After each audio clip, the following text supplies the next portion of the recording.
I'm Roy Morris, Director of Citizen Engagement and Media Relations in the Prime Minister's Office.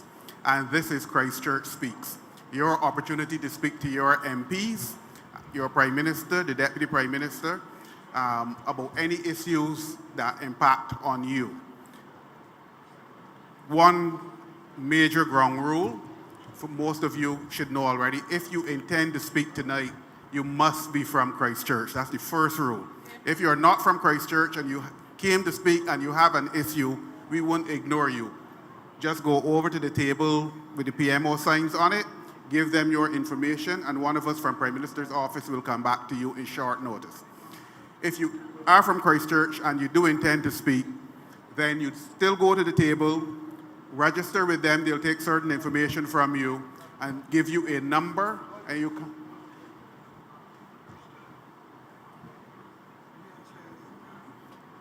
Just 1 second, please.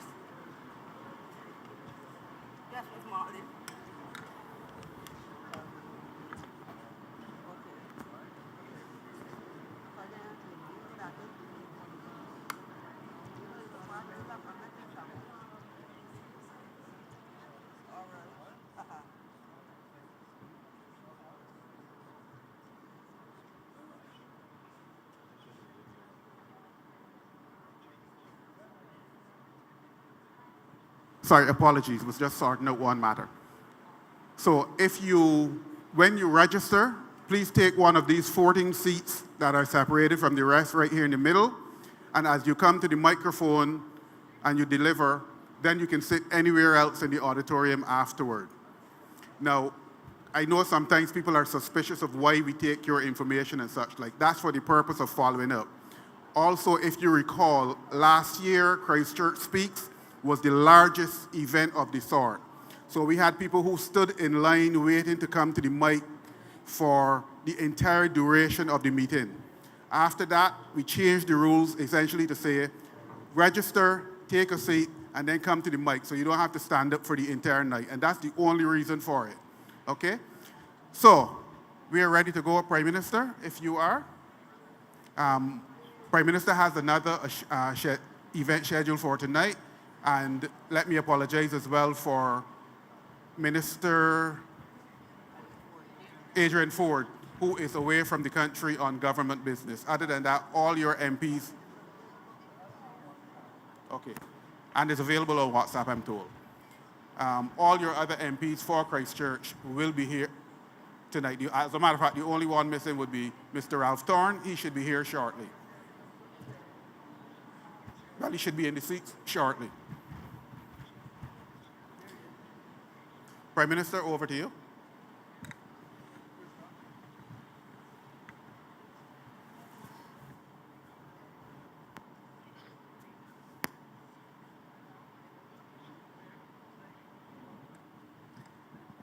Thank you very much, Roy, and good evening to everyone.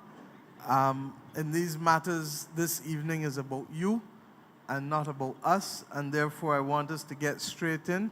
Roy did indicate that I do have a conference call at 10 o'clock tonight that I have to do because of the time differences, and that it relates hopefully to some things for us. So drunk or sober, we also have to mind our business and do what we have to do. But if we are still going on at that time, my deputy will continue and finish the meeting beyond 9:30 if we're still going on at that time. I'd like to thank everyone for coming out. And before I invite the first person, can I please commend the board of the school and the leadership of the school. I am truly impressed with the things that I'm seeing around the school walls since the last time I was here, and I think all of us would like to give them a hearty round of applause.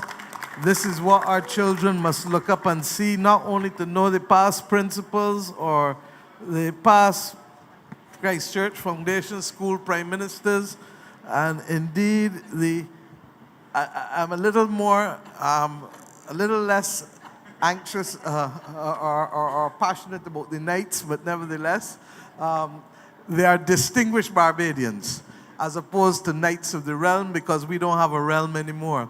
But the academic excellence, the excellence with sporting, This is the kind of thing that we want confronting our children, because every school in this country, every single school without exception, has produced great Barbadians, and we need to celebrate them when it happens. So thank you, Christchurch Foundation School, for leading the way in respect of how you have taken on this task.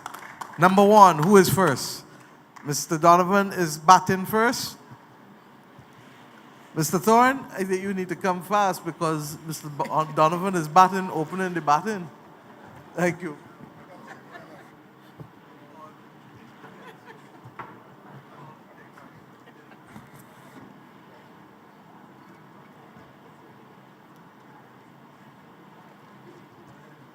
Good afternoon, ma'am. Good afternoon, members of the head table. First of all, let me give you all a special welcome to the very beautiful parish called Christchurch. One. Two, PMU burst my bubble. I'm going to... Because you haven't told the audience your name. Adrian Donovan. Thank you. Better known as Oki. Thank you. 266-5549. Call me anytime. I said you burst my bubble. I remember clearly Christchurch Foundation School is the school to give out numbers, because I remember giving out my number on that stage up there to get a matter pertaining to the sewage treatment plant fixed. So this is obviously a school that forces you to give out 4 numbers. Yes, ma'am. And if you look on the right hand side, you see our motto, learn to be of service to all. So the better than my work on the sewage, it was for all Barbados. All Barbados. But you burst my bubble. I must tell you that I keep telling people, and I told my deputy, who is an old foundation girl, that she says she's young and former. I give her that. But my mother brought me up each and every day with a saying that I have never forgotten, even though I never entered these hallowed halls. None to be said omnibus. Not for oneself, but for all. That was the motto, and I still have pictures of her looking like that in that uniform up to the top. So I feel as though I have been infused with foundation blood all through my maturing process. Go ahead, sir. You're welcome, ma'am. You're very much welcome. So I did say you burst my bubble because I wanted to personally welcome you and the other members to a very great school called Christchurch Foundation. Not only produced 2 prime ministers, but so many knights and outstanding people. And I want to also personally congratulate the new principal of the school, who has gone beyond the college duty to make sure this place is professional looking.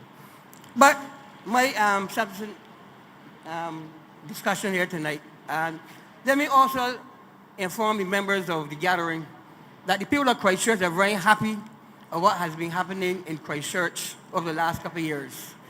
The people in Oystons, especially the Fisher Folk, has asked me to express on their behalf the gratitude that the whole fish market, the whole complex, has been revamped.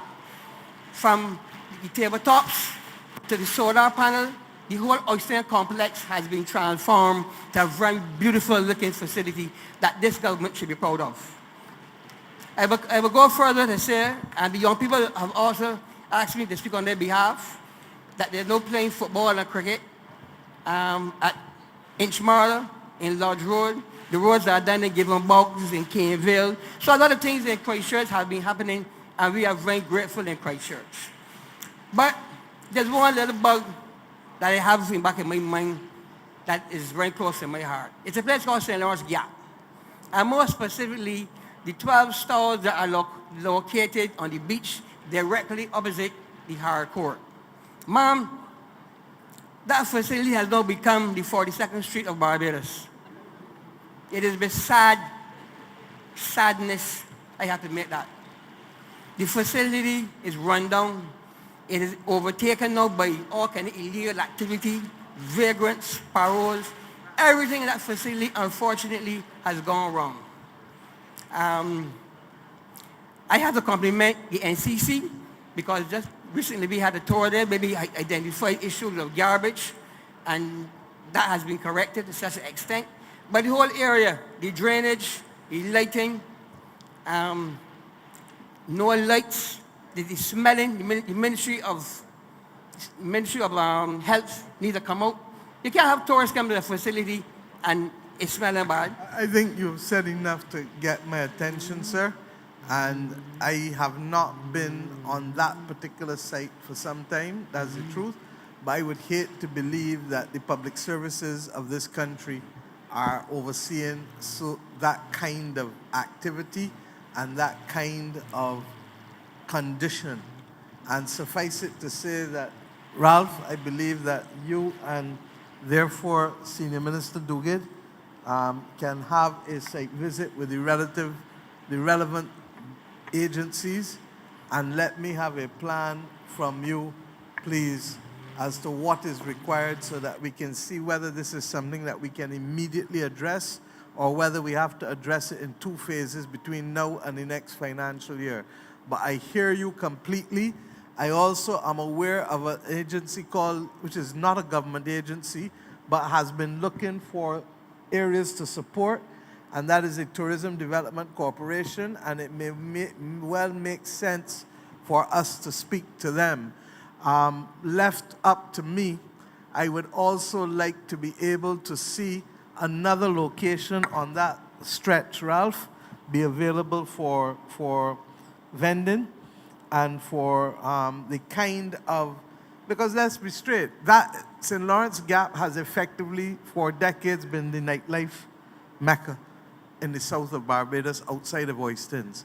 And I believe that there may well be a case for us to also purchase something else up in there that will give access to more vendors and more life and more small people, and not just the larger owners of the establishments, some of whom I see here, who obviously will help create that vibe that is so necessary. People come to this country for all kinds of reasons, and nightlife is but one of them, separate from the sun, the sea, the sand, the ecotourism, the wonderful friendliness of Barbadians for the most part. That is why. Okay? So we agree on the site visit, William? Yes, ma'am. But before we move on, there's also a government agency, I believe it's called the Government Electrical Engineering. I've investigated, they have 2 boxes, ma'am, one in Dover Terrace and one in the beach itself, which was built when the whole St. Lawrence Gap was renovated years ago. And these 2 boxes are now become home for the Paros. They have now become electrical boxes. One on the Dover Beach itself and one in Dover Terrace.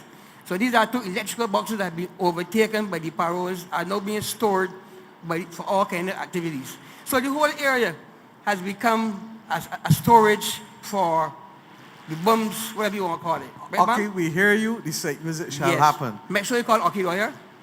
Don't forget Oki. I don't think that Mr. Thorne will allow you to be left out. The QC, the QC.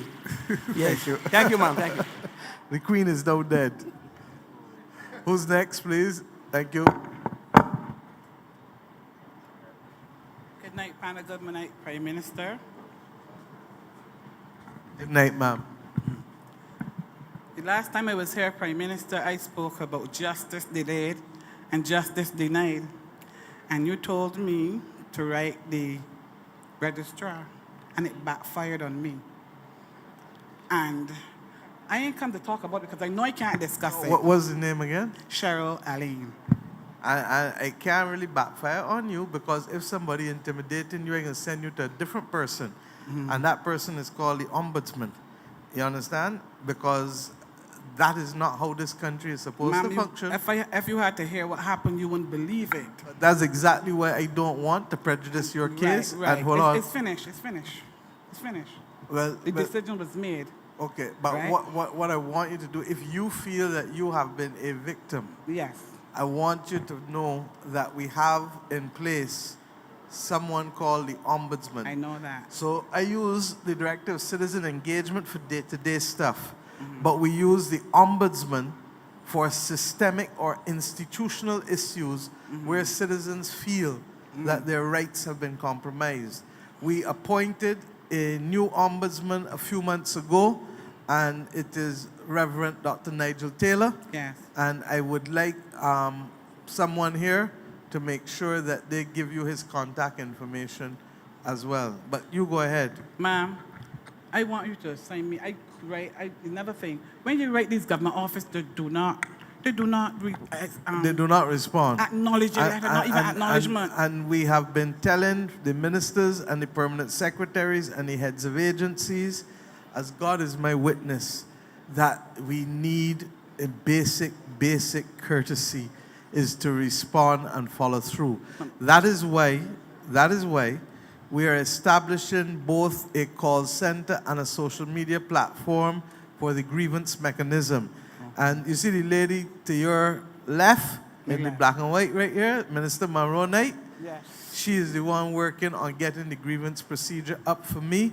We're just waiting to get the engagement of the people who have to run the call center so that we can go live, hopefully, by November, before Independence Day. I want us to go live.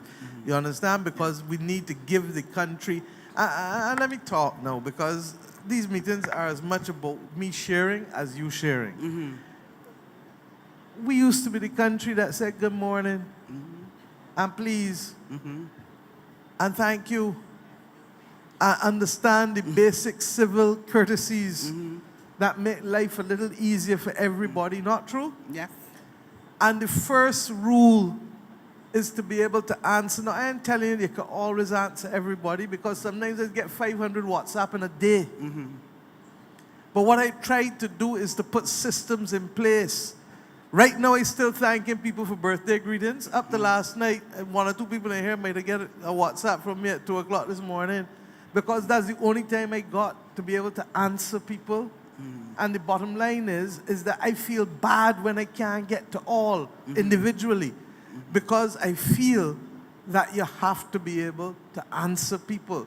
So I hope, and I will speak to the head of the public service again, I'll speak to the cabinet again, I'll speak to the heads of agencies as we're meeting, and to indicate that part of the performance review mechanism of people doing their job is not just to have the substantive knowledge, but it's to answer the phone.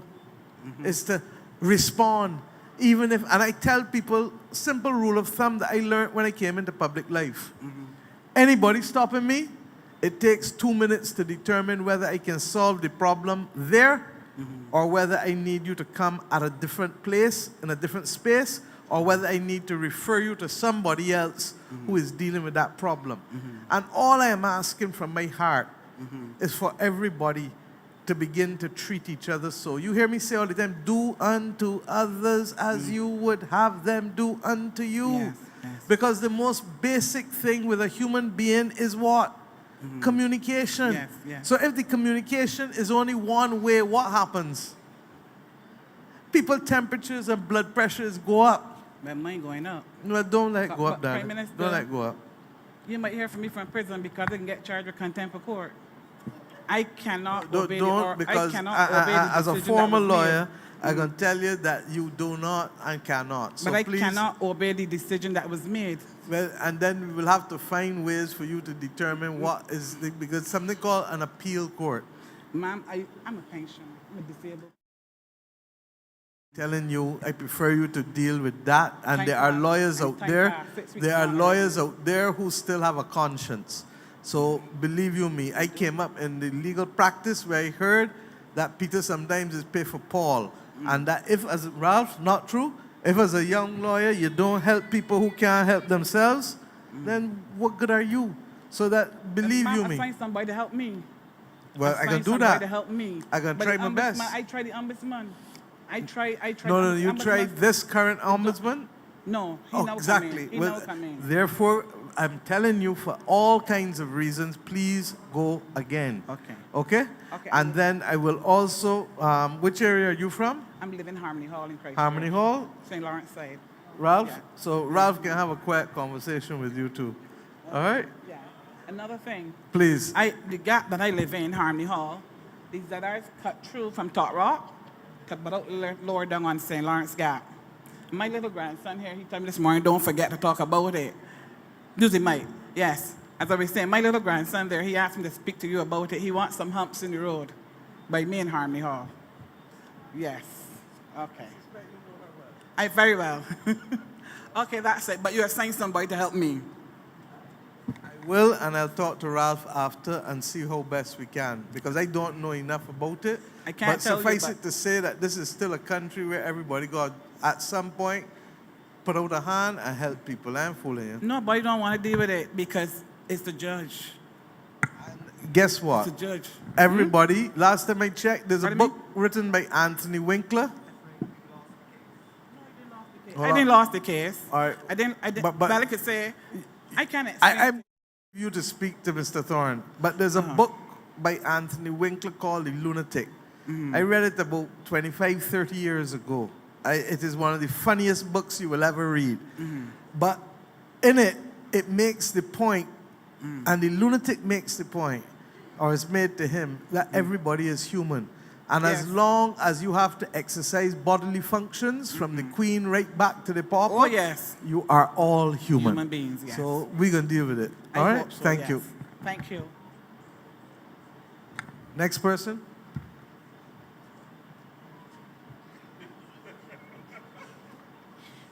Good night. Heather Hicks, Christchurch East and Christchurch South and St. Michael's South.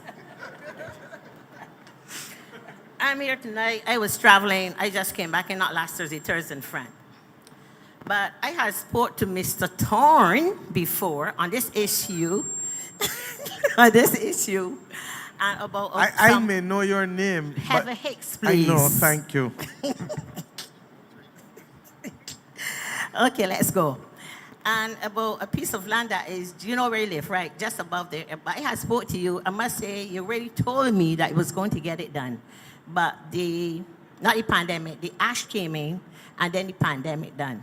After that, I called your office, and I said that you had told me that you would get it done. She asked me, your secretary, your constituency assistant, yeah, she asked me if it is private land or if it is government land. I said, I came and I found it. I do not know who it is. Right now, But you haven't told us the issue, ma'am. yes, I'm going to tell the issue Right, now. right. The issue there is overgrown by bush. And I cannot sit there. My veranda, my house is facing like this, Miss Martley, look. And this is the bush here. We will afraid know what we're talking about. Right? And I cannot sit down right from my veranda and enjoy the good breeze when the night comes. I had to pull my pocket and ask a gentleman by the name of Arthur Culmore to come there and dig down that bush that I could be comfortable in my veranda when the night comes. I had to pull my pocket, okay? And it hurt me to see that I see other people getting things done. And when your constituency assistant called me back, I told her, I see the government is cleaning people, and she told me, you know what she told me? I ain't got no time with you talking to you on my land, on my cell phone. I said, well, I never told you to call my landline off your cell phone. You got a phone like constituency office. Or you didn't call me from there. And I put down the phone. Okay, let's go now. Good. Christchurch East and all surroundings. Miss Motley, you're a lady that I really love to my heart. I just commend you from Sweden, Italy, all over where you go. You understand? And it's hard to see. I'm going to tell you, you have some constituency assistants, some personal liaisons. Miss Motley, some of them want training. They don't have no manners. They don't know how to deal with people. And I'm telling you that. They don't know how to deal with people. I hear you. You know when you see somebody had a hits come here to speak, it's overbearing. You understand? But friend, you know me too. You know it's tell you, because you do me to come for you. I ain't coming here to talk to you. I coming for you myself. You understand? Right? I called you early in the morning, you were told so, and I curse you too. I'm not afraid to fight. You understand? But my problem is, you know that it is hard that the Barbados Labour Party came back into to government. And we toil. And we work. And Miss Martin, you know, I keep on seeing this happen. I was around this party from 1976 from with Johnny Shelterham. You understand? And I can tell you the ins and the outs. You know they're wrong long. But you know this is not a party meeting. I know, but I get it there now. So once you know that, I get it and there, you there's know. an event happening this weekend, I know. that I would suggest that you come sure and they you be can there. open up your heart to the fullest then. I sure But will. tonight is Okay, but I about get you everybody there. and not just the party. I get in there now, though. But I am a bit annoyed of some of the way that I see some things are happening. You know, how some people are being treated. That some of the MPs, like they have forgotten who was there with them from the beginning down to the ending. I sat back in 2013 and it hurt me to see when Wilfred lose in 2013. Only a few of the people after he lose stayed. After he think Madagascar and Concord went so. But when they realize, I am asking you, honestly, Heather, this is not. I get into what my problem, you know. I know, no, but you come to the problem because the constituency problem with issues. pride. I can't tell you don't come in here because you are a party supporter, because that would be to unfair you. You understand? But equally, these meetings are not for constituency business. They're for national business or regional within Okay, the I community, got the etc. personal issue that I had just on Thank you. Friday, right? Thank you. It ain't nothing to do with anything, but it's sent to the Queen's Hospital. I was in town on Friday doing some business with my sister from New York. And I called her my daughter-in-law. She lives with me, but she's not my daughter-in-law. She's my grandson, but I said call her my daughter-in-law. And she called me from home. She said, I'm having some pains on. She's 7 months plus, having some pains on the here. I said, you called the ambulance? I said, here in the bank, I can't move now because I soon got the DB issue for you now. And that was at 11:30. I got home at 1 o'clock. And up to then, the ambulance had not came for that girl. When I came through the door, she said, you know, I get ambulance yet. Then somebody called. And this really young lady, she said, you talk to the body. I snatched the phone. I was mad now. I snatched the phone. Know what she said to me? They said to ask for the young lady by name or me by name. How many hours you said she was waiting? From 11 o'clock, and they got home after 1. Right, so 2 hours. Right. And when I talked to the young lady, she said to me, this is what she asked me that we put down the phone.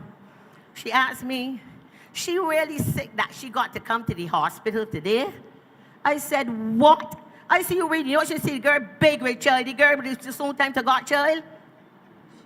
You understand? These are things that we call go through. I think, look, I started this meeting, and you know, sometimes I find that you say something in a meeting and you keep getting recurring themes on it.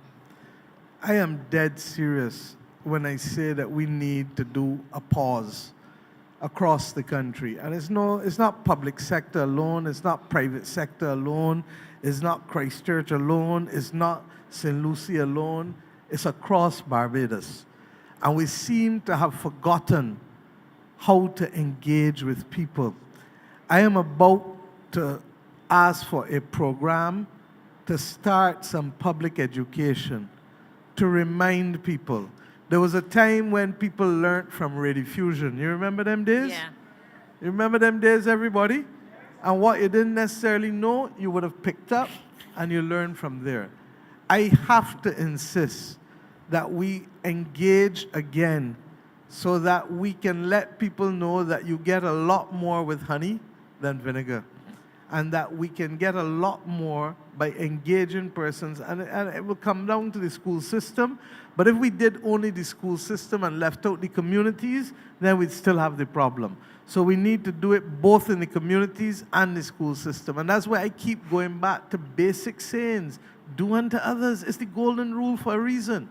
Okay? So Okay. we have a lot of people tonight, Heather. Yeah, I want one more thing. I got to ask Ralph. But do you need to ask him there? Because Yes, I gotta ask you you. seem to know them very well. I know them so well. that I have a lot of people behind us. This guy be the last, trust Come, me. let's go because I can hold people Mr. tight. Thorne, I was really annoyed on Saturday morning when I got up. And Rollins Road was all flooded out. You know where I live, straight back of Sherlock live.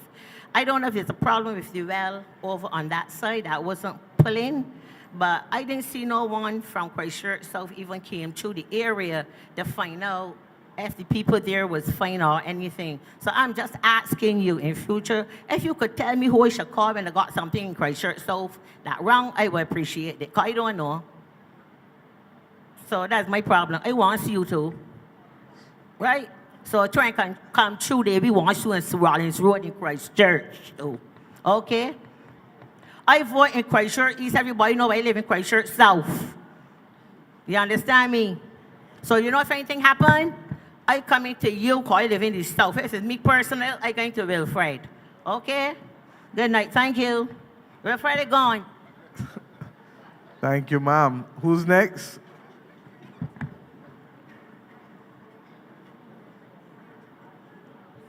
Who's number 4? Anybody has number 4 number? If not, we go straight to number 5. Number 5. Number 6. You're number 5, ma'am? Come.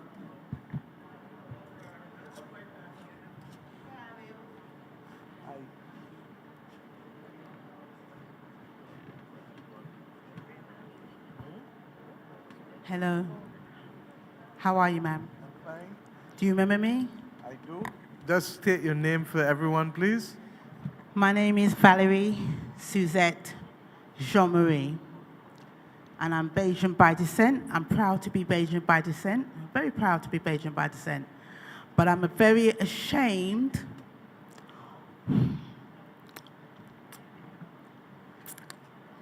of how Barbados has treated me. I know that you've apologized to me personally, and I'm thanking you for that apology. However, the unfairness continues. If I can, have you met recently with either the Director of Citizen Engagement or the Ombudsman? I have not met with the Ombudsman, but because I am some going to of the tell issues, you. Some of the issues, if I think I know what they are. Yeah, we'll try not to discuss it. That's the point. And I give you the assurance, Roy, can you please I meet have been with treated Valerie? very, very badly. I want to let everybody know that while I'm here, I don't think you guys really know who I am, and I want to say, for the record, who I am. I'm a musician, you know. I don't think you're aware of that, ma'am. I'm a musician. No, you told me that. I'm a top musician. You told me that. My son is the producer for Burna Boy and the publisher for ASAP Rocky. We've contributed to this country. I don't think Valerie does the issue. I know. Because if I know, it was, but I wouldn't have. I need to state Hold on. that I'm also If it was, I would not have taken the time to either listen to you okay. or to apologize for the things that I thought that may Okay, have but been it's still inappropriate happening. treatment. But it's still happening. So if it is, then give me the and opportunity the to be able to deal with it because, and for the benefit of the public, some of this is sub judice. And that's part of the difficulty where you can't go any further. Because as you know, if I go and put my mouth in it, they got some people that you know well that will be the first to say that I am crossing the line and I am a dictator. We're not crossing the line because we are still a member of the Commonwealth, ma'am. And the Commonwealth has the benchmarks. I'm not going to call the complete name, but those of us who know, there are benchmarks that we ought to follow. And there's a Colonial Probate Act. And it's quite simple. I mean, we're all...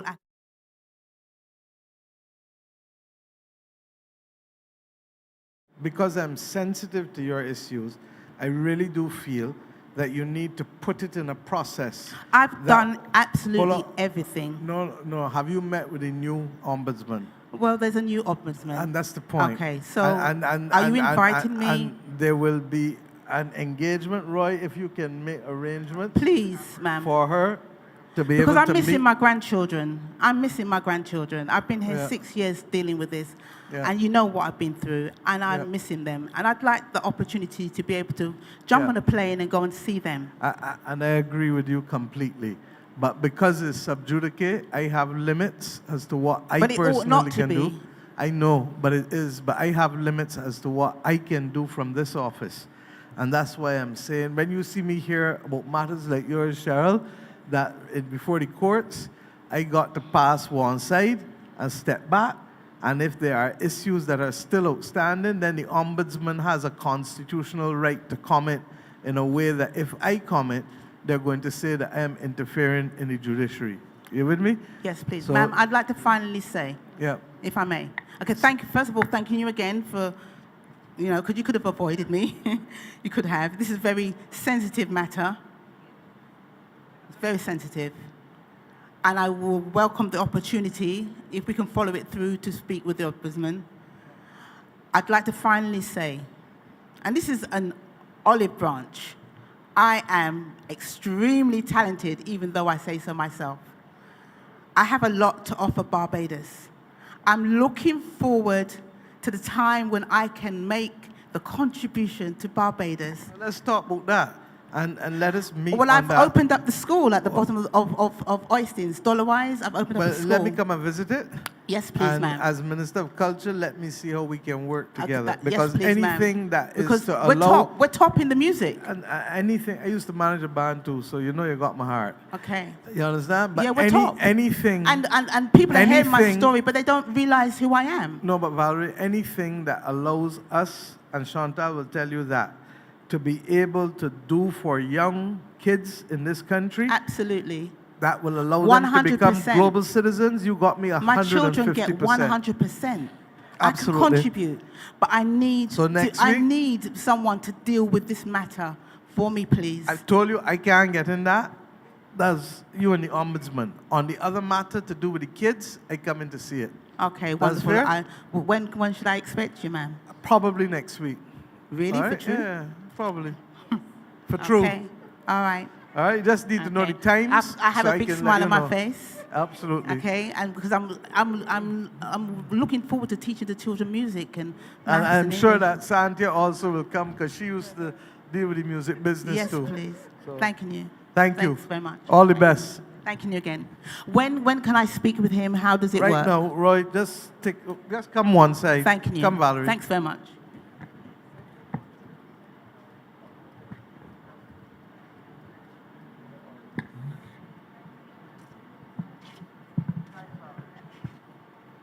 Good night. My name is Melville Way from Silver Hill Landing Skin Church. Way. I came here last year and I spoke about a hedge next door to me. Well, I still got on the mask because I had, I got through with it. Drop it because nobody not close to you. Right. But Okay. just explain what you were telling us, so because sometimes with the mask it gets a little muffled. Okay. I spoke about the hedge. I got it cut, right? But right now, it back up in the air. I can show Miss Bradshaw. She want to see it on my phone. You want me to show you it? All right. Can I- No, we got you. This is to get the hedge cut Yes. again. So here's But- the issue, Right. The problem with the hedge, right? Uh-huh. It growing back up. It back up and it on the road. and it's gonna keep growing. And it going, so I need to get it cut. Because yesterday I came out my house and I staying up by me and I feel this little bit. Then I look, a car actually touching me. And it's dangerous, so I would like it done because you cannot see Where do you live again? in Silver Hill Land. Silver Hill Land and You Skene. cannot see what is on the road. If I come out my house and I stay up, say here by this mic, right? This is the end of the road. So I have to come like out here now. Re- Look up and down to see what's I going got on. you. Remind us who the hedge on whose property. The guy next door me. Okay. Right. So we need to speak to him. Yes. So I would like it trim off again because true to that, you're having a lot of accidents on the road. And the other day they had one. This guy, he coming down, somebody coming up. I don't know how it happened. When you look, his Jeep gone so to the electric pole and the back of his Jeep now up top the girl car. I don't know, God mercy, she get out. So something have to be done before somebody get killed. And we need humps. We don't need them all over, but in certain areas, because a part of the road is narrow and a part wide. So And this is Hampson, Silver Hill, Land yes, and land Skene. and Skene. If two vehicles passing at the same time, you will get an accident. So one need to give way to the next. Got you. So I would like Miss Bradshaw to come from the end of Kendall Hill, New Life Tabernacle Church, and walk right up to Chesterfield Brooks on both sides and look and see what I'm speaking about before somebody loses their life. Next thing, the bus, I spoke about it, I get good results. The Southern Circle running again, it gave me 3 routes, but the Transport Board used to kick in 10, 11 to 12, I ain't seeing them kicking in. On evenings, we get in 3, 4, 5. Very good. The driver is very good to the people. Everything running smooth. I have no problem with it.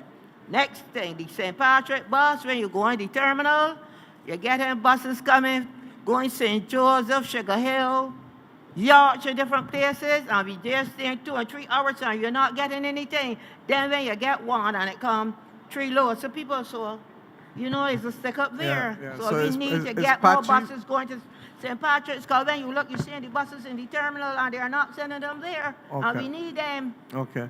I think this has to do with deployment, but I think that the Deputy Prime Minister, as we move Right. to the Mass Transit Authority, is trying to resolve all of these issues. I'm Also- going to ask Wilfred, who is Acting Attorney General, to also give us an update, because many of you would have heard me speak about the legislation that's coming that will hold landowners accountable, and that if they don't do it themselves and keep their properties clean, and the government has to do it, we will charge them what we were we are gonna charged, do. plus they will have a penalty for leaving it to the government to do as well. And that will act as also a charge on the land, just as the water rates are a charge on the land. So if you want to transfer it, you've got to deal with that first. Because Barbados must be a place where we don't only respect our rights, but also our responsibilities to each other. Okay? Wilfred, you want to explain why we're a little delayed, please? Mr. River, just a minute, quick. Let me, All right, okay. and then you speak Okay. after.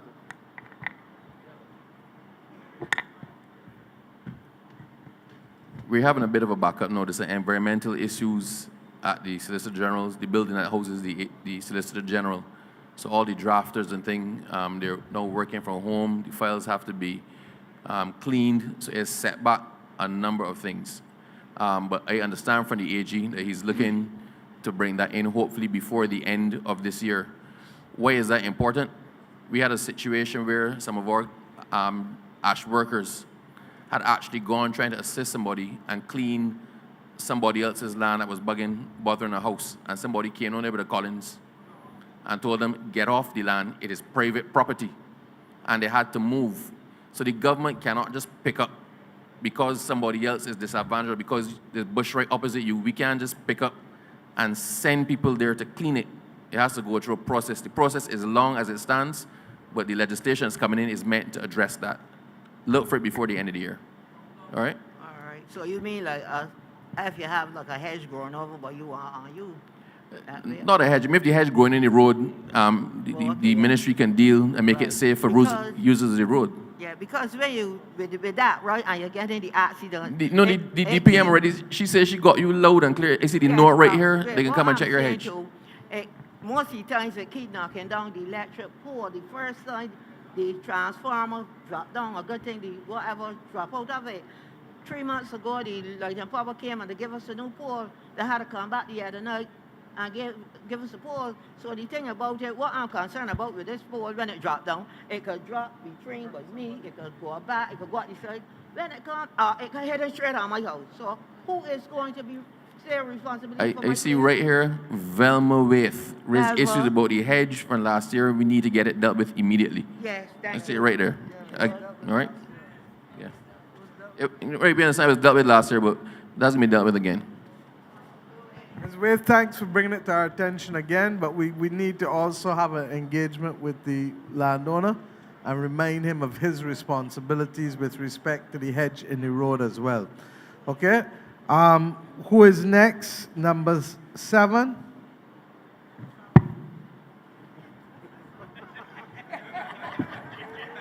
I didn't know that What I is was your a name? comedian. My name is Alice Jordan. I live in Dover Terrace, Christchurch. Good evening, Prime Minister, Deputy Prime Good Minister. evening, Ms. Jordan. Ministers, and of course, I have to make a big shout out to Mr. Thorne, my constituency representative.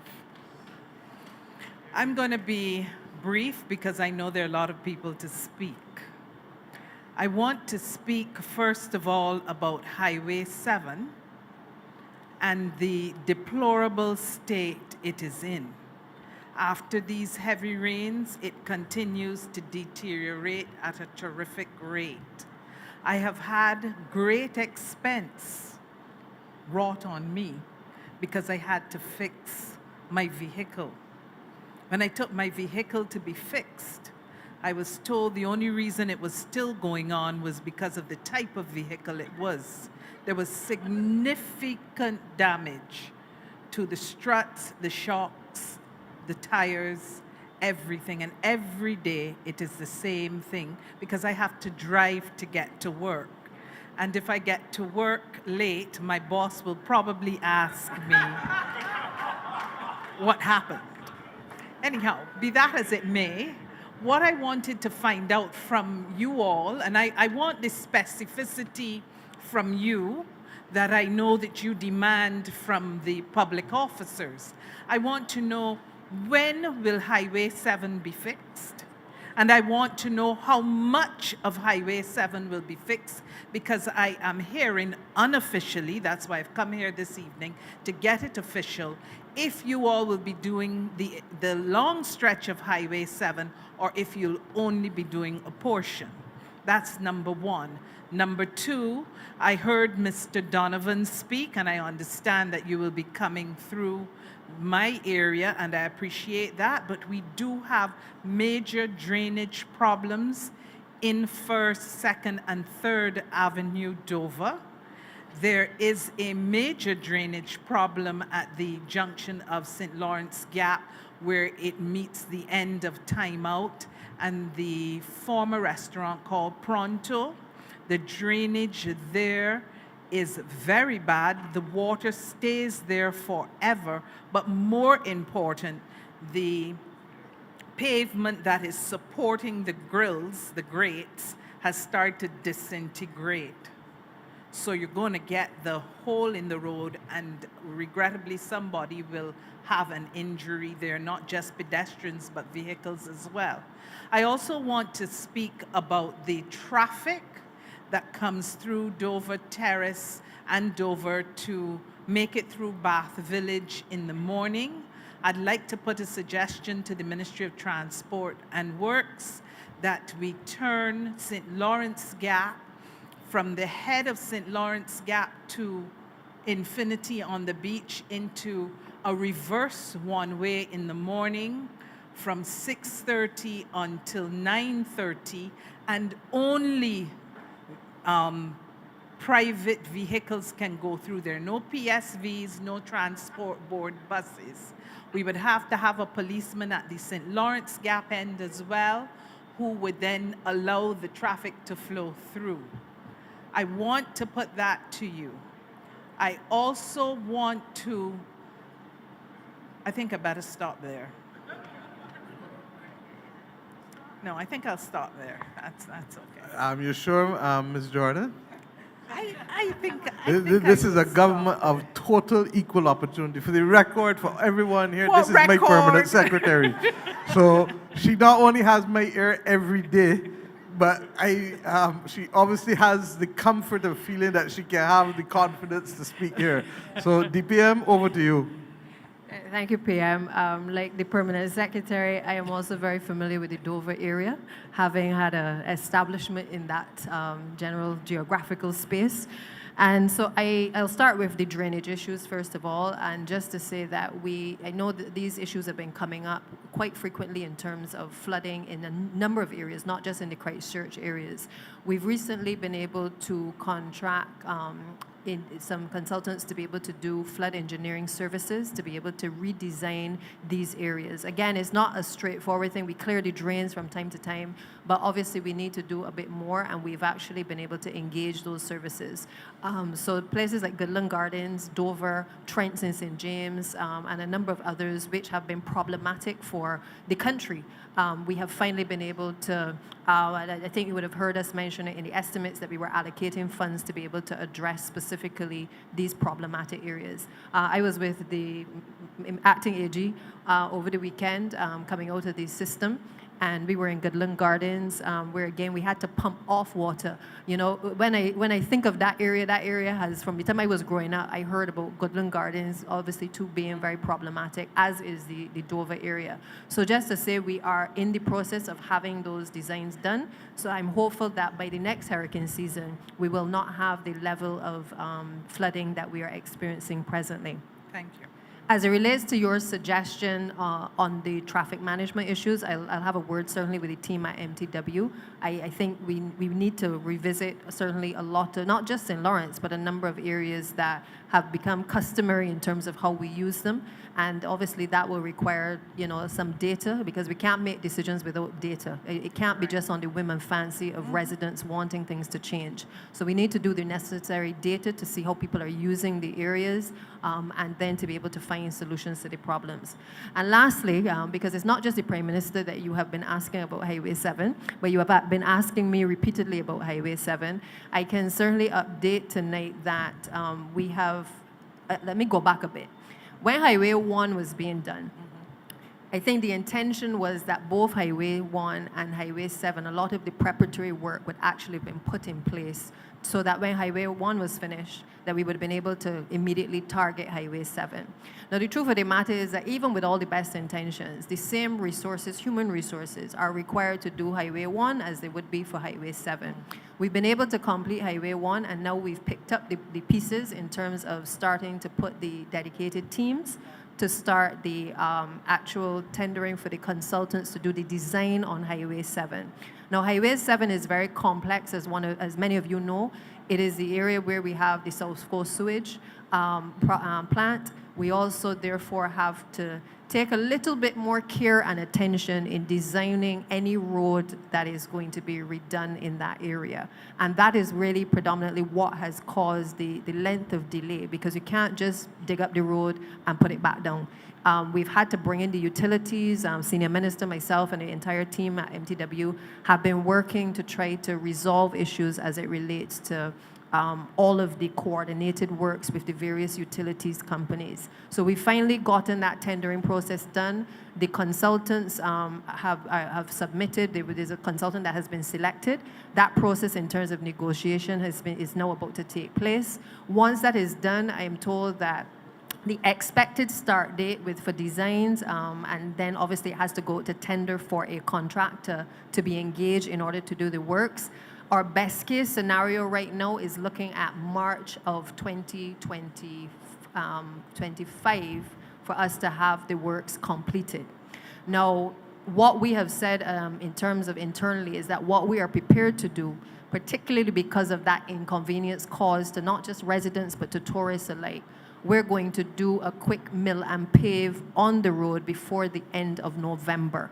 That, again, is a temporary fix, because now that we have the actual estimated timeline of when we are likely to be able to begin the construction of the road, it is best for us to be able to work back and to say, okay, let's bring some relief. That is only going to cost us less than $300,000, and we're prepared to do that, to look at some of the trouble spots along Highway 7. I know some people will say it's the whole of Highway 7 that wants doing, but we are prepared to look at some of the trouble spots, and the team was even out on the ground this morning as well, looking at the areas and the pockets that will require us to be able to scrape the surface and to be able to give Barbadians an ease in terms of the disruption on that road. I will even go so far as to say that we started to do a cost-benefit analysis, because in making a decision such as this as to whether we do a temporary fix on the road, we had to look at, well, if we leave it, what's going to happen? Everybody's going to be calling and saying this area needs to be patched because it has potholes. So we need to be able to find something as a temporary measure to be able to allow us to have the design work done, to have the persons contracted as the consultants, and then be able to have construction actually started for Highway 7. I know Prime Minister wants the date to be even more significantly reduced, but that right now is our best case scenario in terms of being able to really get all of the variables that we have in front of us with the utility companies, get that sorted, and we will give you a temporary fix on the Highway 7 certainly before the end of November. Thank I you. want to thank the Deputy Prime Minister for outing out my business just now. and letting you know that I want it even quicker, because people need to know in Christchurch that I am as much a strong representative of Christchurch as I am of other parts of this country. So believe you me, I am on this like white pan rice, because this is unacceptable. But I think we also need to put everything in context. When COVID came, COVID shut this country down for the most part for 2.5 years. And then we've also had to use the same handful of engineers. I see a number of the MTW staff here. It's the same bodies all the time that coming up to do most of the heavy lifting, not true? Yeah. So that is regrettably one of the consequences of being a small nation. But I ask persons to exercise some patience on it. We hear you, we're trying to do it as fast as possible. And you have heard that the DPM also tell you that for me, I think that we can shorten the timelines even more. And it's not because I want it done, but I think you've made the case that people genuinely are having trouble driving on those roads, particularly on Highway 7. But this is what happens when you don't trouble a road for 15 and 20 years. And I keep saying, we feel as though we are a vacuum cleaner, cleaning up all the time. But it is what it is, and we shall do it. Okay, so I Thank you. have just one other concern to raise and one other question for both you and Minister Strawn, but that'll be at the end. The one concern that I have to raise is that the National Petroleum Corporation came through Dover to do some work on the natural gas pipes that had been laid in that area for well over 3, going 4 decades because of the amount of non-revenue natural gas that was occurring. I am happy for that. They stayed an inordinately long time in the area, very, very long time, inconvenienced several residents in the area, and then, as you would expect, only attempted to resurface the areas where they did their work. Having done that now throughout Dover, we have exactly very hill and very ditchy, and lots of pooling of water where it wasn't before. And it's really an inconvenience now. Don't forget, Dover also has, in the middle of Dover, a private primary school. So there's a lot of traffic coming through there. And then finally, Prime Minister and Minister Strawn, to whom am I going to send my bill for my vehicle? And no, let me finish. I think that you know that I am not in a position to answer that. And if anybody who would know that they are inappropriately balling that ball at this time, it would be the Prime Minister's personal permanent secretary. Right. So, but suffice it to say that there's a difference between malfeasance and misfeasance. And therefore, I'm not going to get into a big legal argument tonight or discourse. I think Mr. Thorne, as a senior counsel, can also reinforce that, as well as Mr. Abrams. Suffice it to say that I'm sure that you can treat to these matters through legal counsel on your own. And they will then tell you whether yours is a case of malfeasance or misfeasance.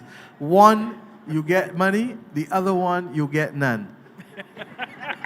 Thank you, and I was expecting that. So having heard you say that, I really wanted to come and say to both you and Minister Strawn, I would like you all to give some very serious consideration to lifting the VAT off of those particular type of vehicle parts for at least 6 months. I think that you will That was just also a be thought. aware from the position that you have that one of the things that we cannot do is just to be continually picking at the revenue. If not, what happens is that we end up having to send home people and we end up not being able to meet our expenditure. And I'm not going to, even at the risk of being highly unpopular, when we do things, there are after appropriate study, and we need to make sure that when we do it, we can afford it. So fair enough, I hear you, and it will go into the mix with all of the other requests that people have for VAT exemptions, VAT removal, duty-free access, duty-free removal. I think that Minister Strawn will tell you, Ryan, how much we spend in tax concessions a year now? 750 million. So government's revenue is 3.2 billion roughly, but it is waiving through cumulative tax concessions, and I addressed this in the budget earlier this year and last year. An amount that is in the vicinity of $750 million. That is all of the duty-free concessions given to the hotels. That is all of the duty-free concessions given to the farmers, given to all of the different people all across this country, the churches, the community groups, everybody who gets duty-free concessions, all. And we have reached a stage where the burden is too heavy, because $750 million, especially when we are also, and I've asked the Ministry of Finance to put a compliance unit in place, because a lot of people come and a lot of hot and sweaty at the beginning. We're going to give you X amount of jobs, and we're going to bring in Y amount of foreign exchange, and we're going to do this to this ecosystem. And when you start to look, and I asked the governor of the central bank to show me where the foreign exchange coming in and where the banks and what is happening, and all of a sudden what we are seeing doesn't match what we were told. Let us change it to a contractual obligation. I can live with that. Because if you say you're going to do X, you get the thing for the X. If you come in at X minus 25%, then you should pay 25%. If you come in at X minus 50%, then you should pay the 50%. There has to be a right sizing, because if not, what will happen?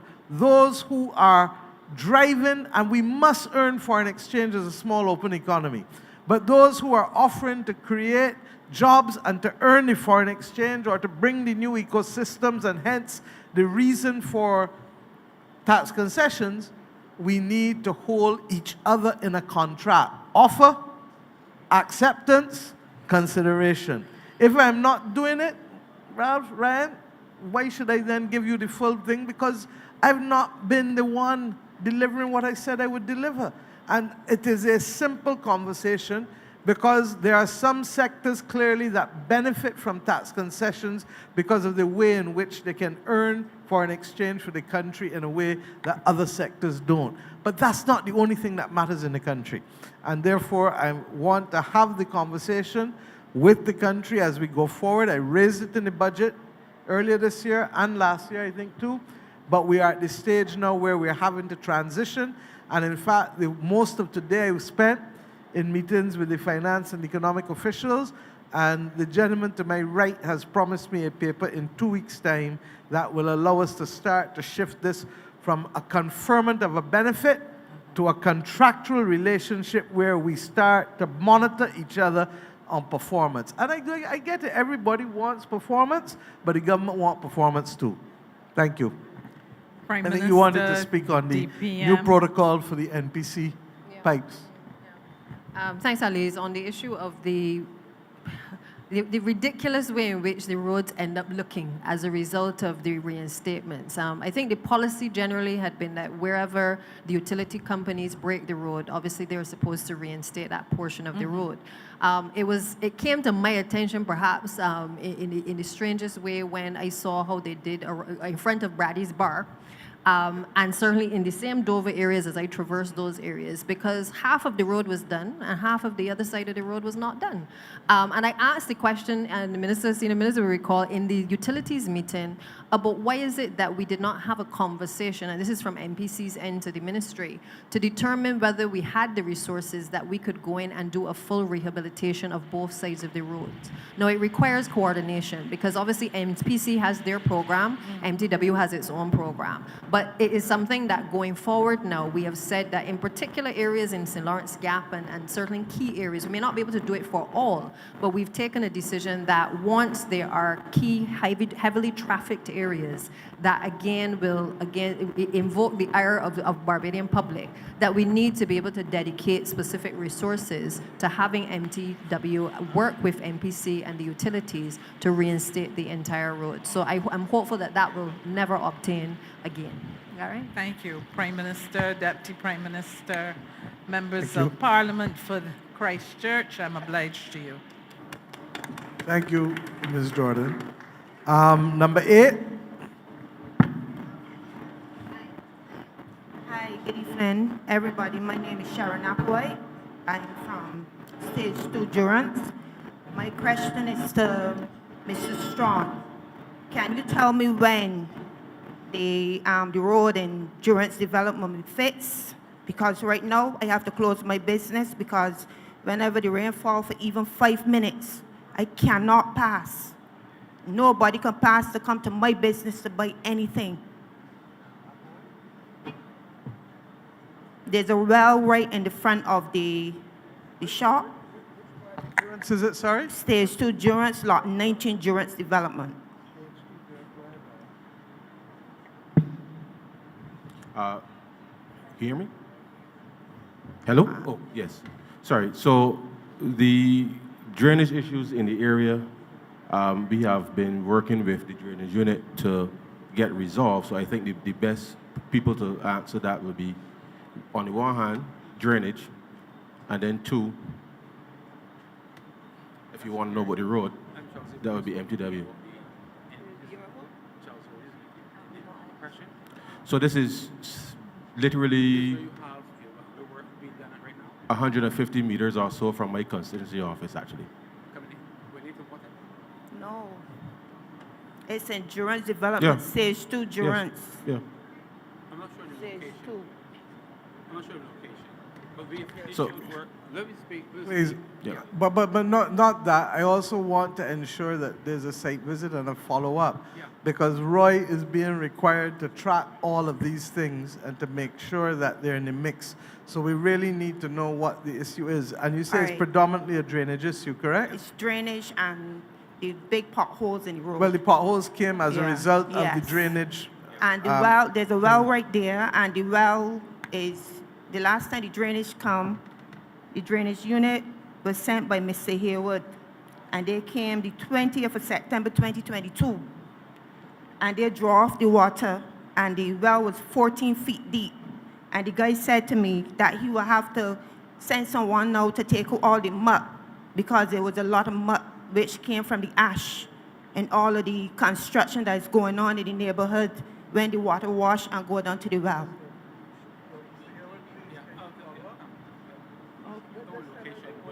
Okay, let's speak about location. Okay. I'm not sure the location. I'll get location from her again. Okay. Okay, you can come now? Yeah. Thank you so much, ma'am, for bringing it to our attention, okay? Thank you. Thank you. Number 9, who's next?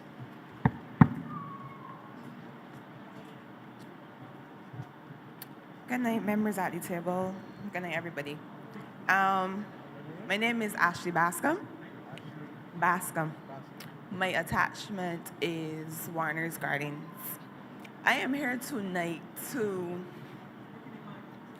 Oh, sorry. You can hear me? Okay. To plead... Take it out. To plead with the government to increase the resources for assessments for children in primary school. And these are assessments, behavioral assessments, academic assessments, and developmental assessments. So to put this in context, it is, these assessments, I am a primary school counselor, right? And I have 5 primary schools. So we go into schools, we consult with teachers, and they point out children that may have these challenges. A referral is made, is taken into student support services. What happens is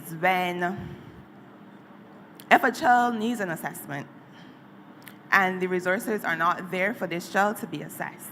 Now, when I say assessment, a child will go to a trained professional who can diagnose the child and give recommendations for the parent and the teacher. So after the assessment, the child goes back to the school and the teacher is able to help the child within the classroom and the parent at home. If these assessments are not done, a teacher that has 20, 30 children and has a child or children with academic, behavioral, and needs individual help, it puts strain on the teacher as well. And then the parent as well too. So that brings me to my second point, which is a nationwide program to assist parents who have children with such challenges, to equip them with skills and tools to assist their children. Because yes, we take them for assessments, these professionals write up a fancy report, but some parents are they're lost, right? So my recommendation is to put things in place, resources in place to equip parents, because at the end of the day, we need a sustainable society 10, 15 years, and these little ones coming up are the ones that are going to lead us, right? So putting the resources, primary school level, I think is where we need to be looking at. Thank you. Absolutely. Don't move. The Chief Education Officer is here and the Minister of Education. I don't know if the Chief wants to come and speak. I am very, very big on diagnostic assessments and then putting programs in place. One of the great regrets I had is that we had discontinued the hearing, speech, and sight assessments that we were doing at age 3 and 5. But in addition to that, the Minister has made a case to me for additional support for some of the private providers in the system as well, to help carry some of the weight, because the weight is heavy. And you can't really treat to a problem if you don't know what the problem is. So Chief, I don't know if you want to come and speak and add to Ms. Bascom. Thank you. Thank you for raising it, Ms. Bascom. You're Go welcome. ahead. Good evening, Ms. Bascom. Good evening, everyone. I want to thank you very much. Good evening, Ms. Bascom. Good evening, everyone. I want to thank you very much for that suggestion. As we embark on education transformation, we recognize that we have to place a lot more focus on our children, and that focus will not only occur in the classroom or in the school. We have to make sure that parents are very well equipped to handle their children as well. And that's the reason that we as a ministry recognize that collaboration between and among ministries, that the Ministry of People Empowerment, the Ministry of Health and Wellness, when we work together, we'll be more effectively able to cater to these children who are having difficulties. You know, a little bit at a time, but if we keep working together as a community, this whole village will raise the child that we want to see in the future. So thank you very much for that suggestion. Can you perhaps address some of the issues in terms of additional assessments that we're going to have to expand to, given the difficulties that we're seeing in the primary schools, and why the education transformation is premised first and foremost on universal access to pre-primary in the next 3 years, and then primary, the strengthening of primary as the foundation. Please. Yes. Well, at the pre-primary level, we want to universalize that level of education for 3 to 5 year olds. And when we speak about universalizing this education, it means that we want to make sure that all 3 to 5 year olds have access to a meaningful education, having that firm foundation. But when they come in, we want to be able to screen all of our children. We want to screen them for hearing, we want to screen them for sight, we want to screen them for speech, because that will allow us to intervene in a way that will give them the best chance at pre-primary level, primary, and secondary. And even though we are looking towards screening as they go in, we want to continue that screening at different periods, different points in time, with it at the primary level and in the secondary level as well. Now, that's screening for physiological deficits that children may have, but one of the things that we want to look at as well is the continuous assessment of all of our children, right? So we want to make sure that at every stage we diagnose, we know what children know and what they're able to do so that we can always at every stage intervene and help them along the way. You know, it's not just about teaching the curriculum to get them to pass an exam. It is about ensuring that our children get the best opportunities to be competent in every sphere at the pre-primary, primary, and secondary levels. Given that, I want to thank you, ma'am, because I do want to say that our education officer has been in constant consultation with us, and she has listened. We have given our recommendations. So I'm just, you know, eager and looking forward to I'm so happy to hear seeing that. things being put in motion, Thank you. and it doesn't stay on a desk. No. Thank you, and I'm Okay, happy thank to you. hear that. That's good news. It's good to know when officers are working well and not only when they need to be advised to pull up. This is number 10 now. Number 10, thank you. Good night. My name is Chanel Drex. I'm Jennifer Haynes. Tonight we have to speak about two issues that are impacting our community. We are from Harmony Estates, that is situated in Staple Grove, Christchurch. And the two, pardon? Harmony Estates. Yeah, Harmony Estates. The two issues, the first one is the first-time homeowners grant. When we first moved into the neighborhood, we all would have applied for the grant. Some individuals within the neighborhood, they were actually approved and they were able to receive their grants, but others, myself included, we were not able to receive the grant. And when we were calling and following up, it was always a situation where somebody's on vacation, the person who has to approve it is not here, and we kept... We can follow up for you, dear. But no, yeah, so then we kept asking, and then we were subsequently told that the contractor was able to receive a grant, a VAT rebate, and that then meant that we were not able to claim for the grant. But this was not communicated to us before. When we actually were speaking, they kept telling us, yes, we would be approved. So even in myself, I would have left work one day to drive all the way into town just to go and get a document which they told us that we would require to further the process. So it's like, it was just a lack of communication over and over. And now that we are at this final stage, some of us are being told that no, we cannot be approved for this grant. Please.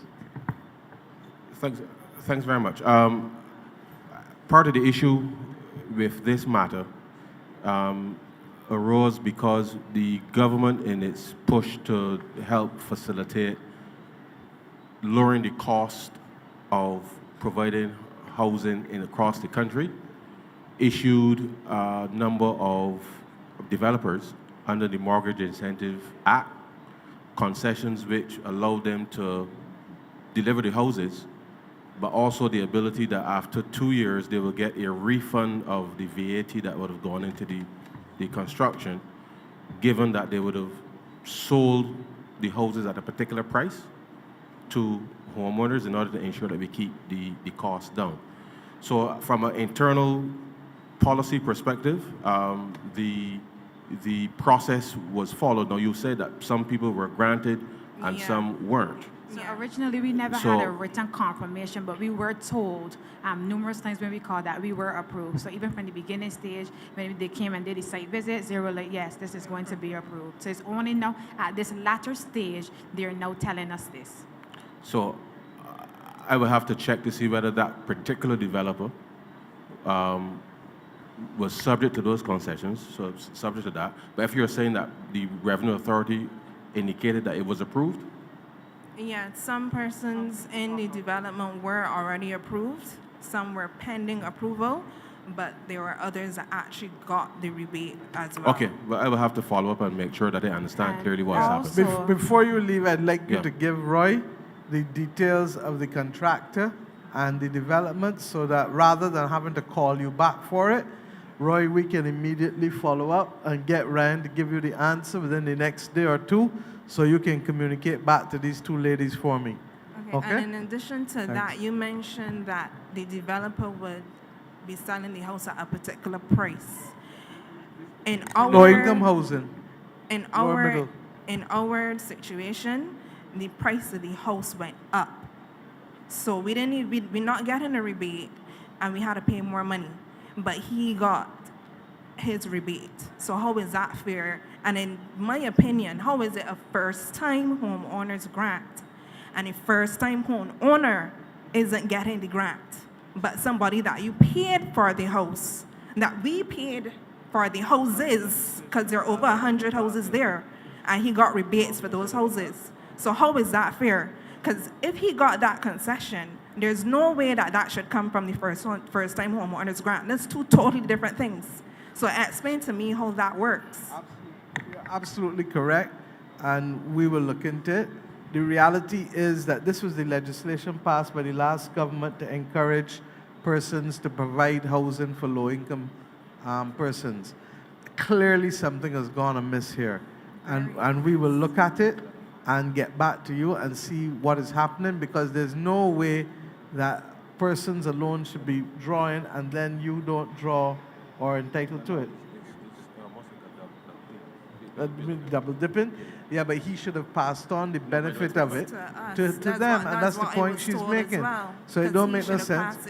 So in other words, we spend come more and money. give the information to Roy, Mr. Morris, so that we can start investigating it from as early as tomorrow. I will let Chanel do that. Just a second topic. There at the top of our entrance, which is the same Harmony Estates, there's a mechanic. And we all know how these mechanics are, but he has basically made that entrance a one-way. We have vehicles on the main road, so persons coming from Coleridge, coming down to Blackman Gollop, have to stop when somebody's coming up. And then within the development itself, you cannot leave the development because he has vehicles all through the development entrance. So that exit is only an exit. So I see Mr. Headley here from Environmental Protection. Mr. Headley, come. I saw your picture big in the paper last month. You want to come and tell people and help advise the public, because I think that, and I'm going to ask GIS as well to work with you to help advise the public, because this, remember I said earlier that people don't only got rights, they got responsibilities. Explain to me, to the rest of Barbados for me, please. Explain why, if we don't deal with it, what it then becomes in terms of the kinds of risk to the community. Over to you, sir. Right. Good evening, everyone. Anthony Headley, the Director of the Environmental Protection Department. We run the Derelict Vehicles Program, and this program is a program designed to remove nuisances, health nuisances, under the Health Services Act. Currently, we're preparing to issue some contracts to start the removal of 619 derelict vehicles from across all the parishes in Barbados. The situation that we spoke about, certainly my officers will go and have a look tomorrow and investigate the particular issue and investigate whether or not these vehicles are derelict. We have to demonstrate that the provisions of the Health Services Act have been breached, and then we will issue a notice to ensure that those vehicles are moved. Right? That's the first condition, to ensure that the health services conditions are breached. The importance here is that if you have a vehicle that is harboring vectors, rats, allows water to settle, these can breed mosquitoes, and rats, as you know, can transmit a variety of diseases. I'm not a public health officer, so I can't speak to all of the diseases that are associated with it. But what we do is remove those nuisances from the communities, and we try to remove them as quickly as possible using the mechanisms that are built into the Health Services Act. Okay? There are certain other conditions that need to be met, particularly if the vehicle is not derelict, and certainly the government is looking at those instances where the vehicles are not derelict, that is, they do not satisfy the conditions under the Health Services Act, but they appear to be derelict. Right? And we are working on those other instances with the Ministry of Public Works. Do you have any questions for Mr. Headley, or are you comfortable with that? Because in some instances, sorry? You look out for him tomorrow. You see Mr. Headley? you gotta go make sure, please. But let me also say, for what, the number? Mr. Headley, Wilfred is saying that a number of people are asking for the contact number. Yes. What is it? Contact number is 826-5623. So that they can send WhatsApps to that number can too, send a WhatsApp to which this will number. perhaps even be better because it allows him to have a record. But even better than the 826-5623. We've launched an app. An app. And you can provide all of the information, not just for derelict buildings Oh, the or Lord derelict bless you. vehicles. The Lord bless you. You can go in to this app, you can provide a PIN and upload the details to the app. What that does is it provides us with a location. It provides us then when we go on the land parcel registry, we could identify the owner of the property, etc. And then we can import all of that information directly into our database What's the app, to start please? managing it.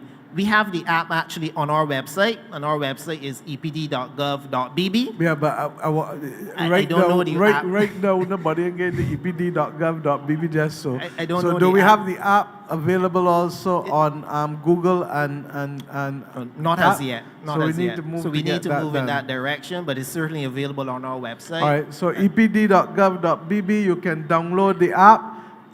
Wilfred is telling me that GIS will take responsibility for that and the phone number so that people can submit the information. And that's why these meetings are meant to be able to help you solve your problems, my dear. My dears, rather. Thank you. All the best. What I would like to say to you, and Minister Ishmael is here, the government undertook, as you know, the construction of some mechanical bays. And we've done the first one at Grisette's. When will it finish? Please come. And we hope that we can do one at Six Men's.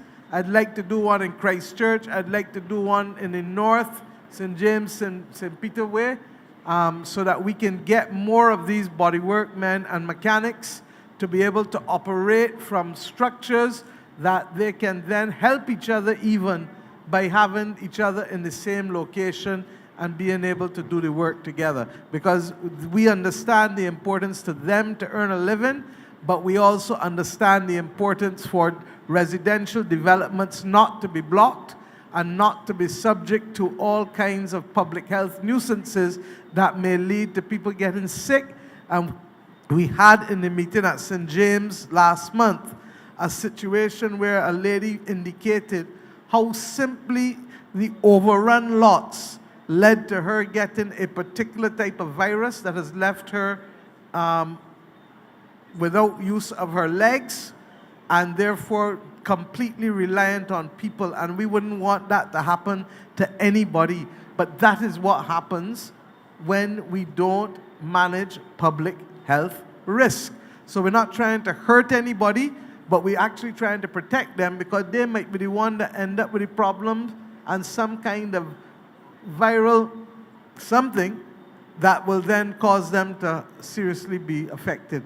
So, Davidson, let us know, thanks. Yes, PM. As you rightly said, PM, the Mechanics Bay is meant to be a shared use facility for roadside mechanics, and it is to address the exact problem that you are facing and that many of us are facing all across the constituencies across Barbados.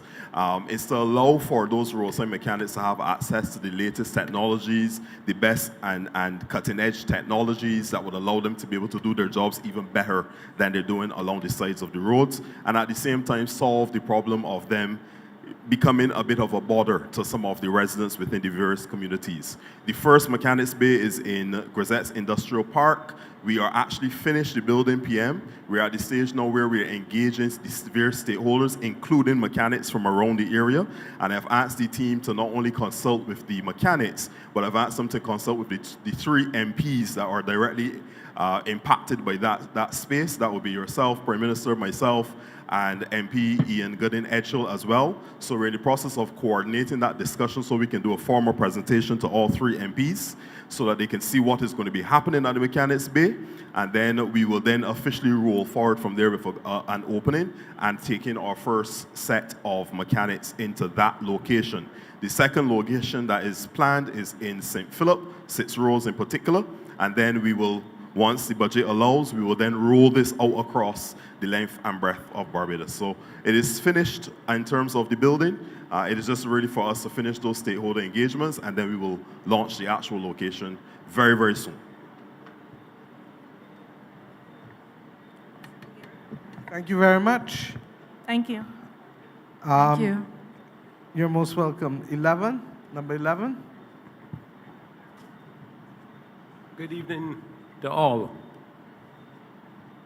And in keeping with the public health matter that you just raised, I would like to know what are you going to do about the public dump that is outside Gildan on Newton?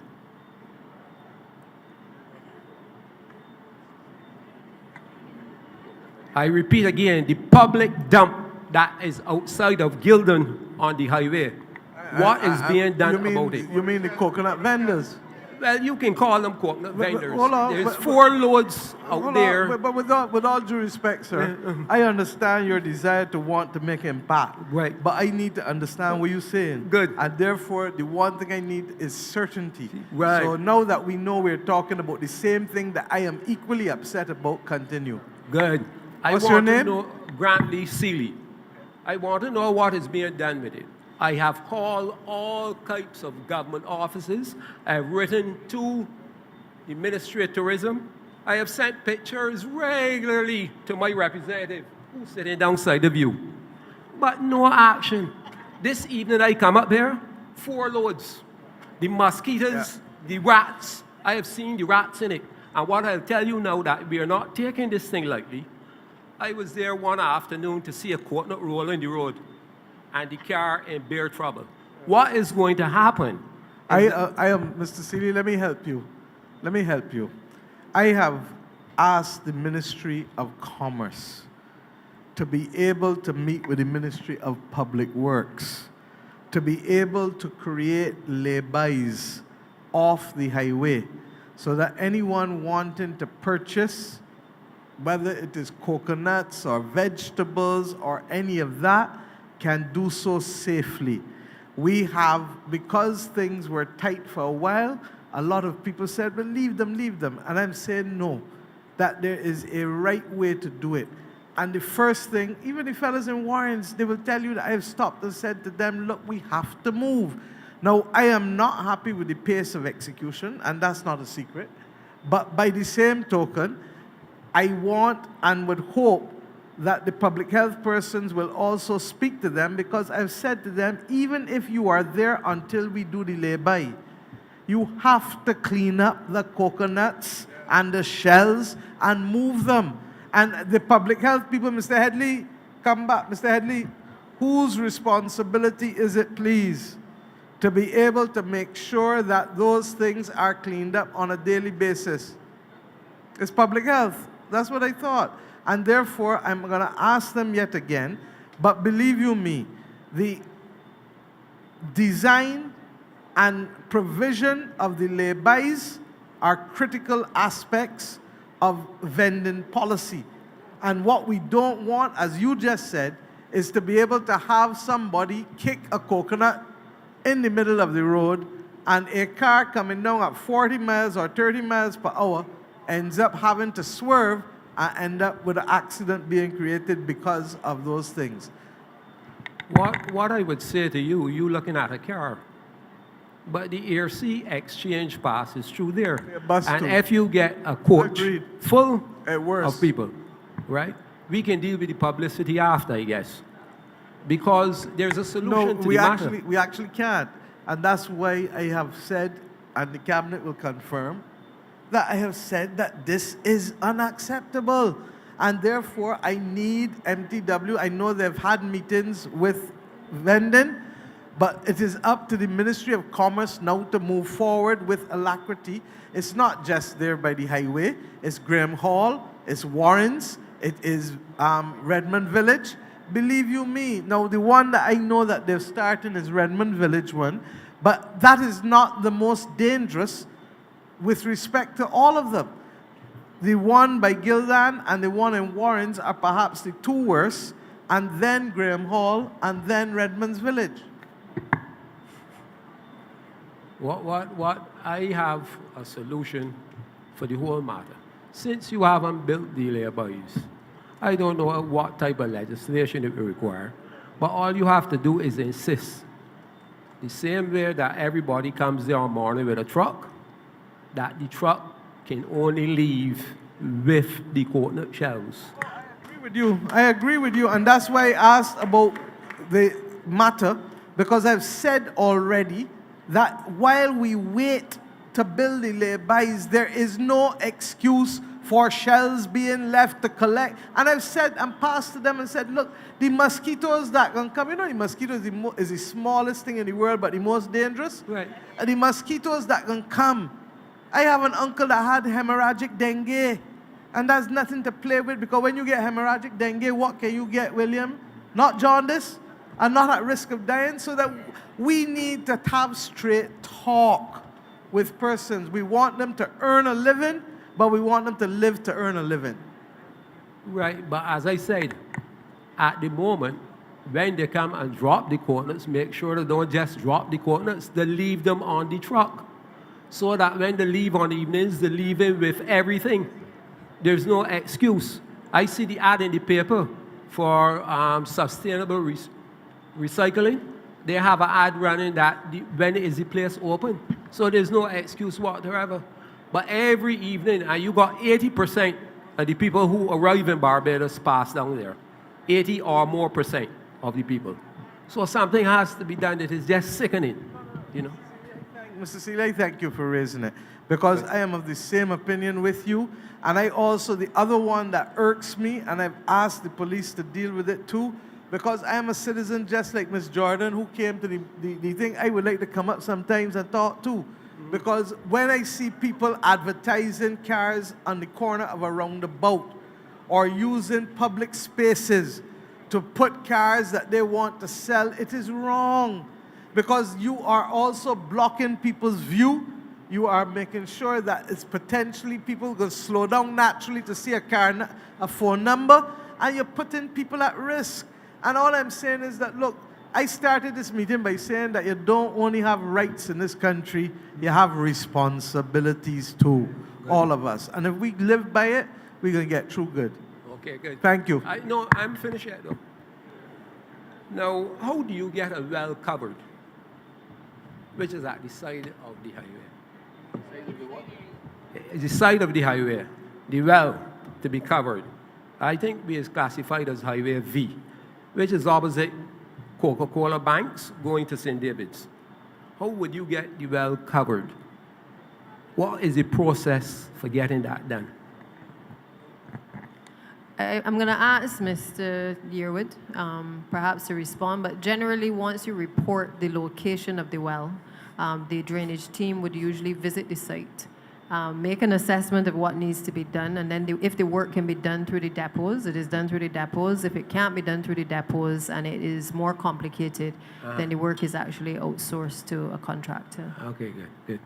Now, why raise that matter there? All right, I'll let you talk first.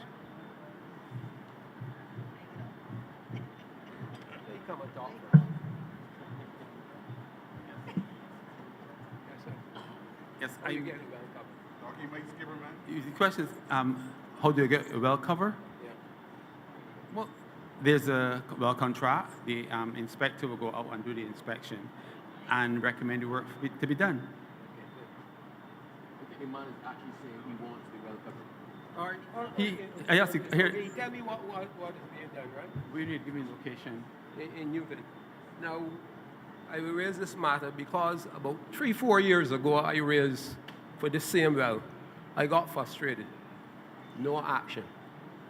About 5 or 6 months ago, on the 19th of June, I met a gentleman. I carried him to a number of points within the constituency of Mr. Strong. I don't depend on the representative, right? I got the gentleman to come and see the well. It's right at the side of the road. Okay, it's only about 3 feet from the side of the road. I would not, publicize it because, people disappear. And we've had cases in my area where people disappeared. That was on the 19th of the 6th of June that I saw the gentleman. The well is still there in the bush. No action of Mr. Prescott. He took drainage unit. He told me going off my leave and somebody else would deal with it. I spoke to the gentleman only today. Fellas of mine, I don't know about it.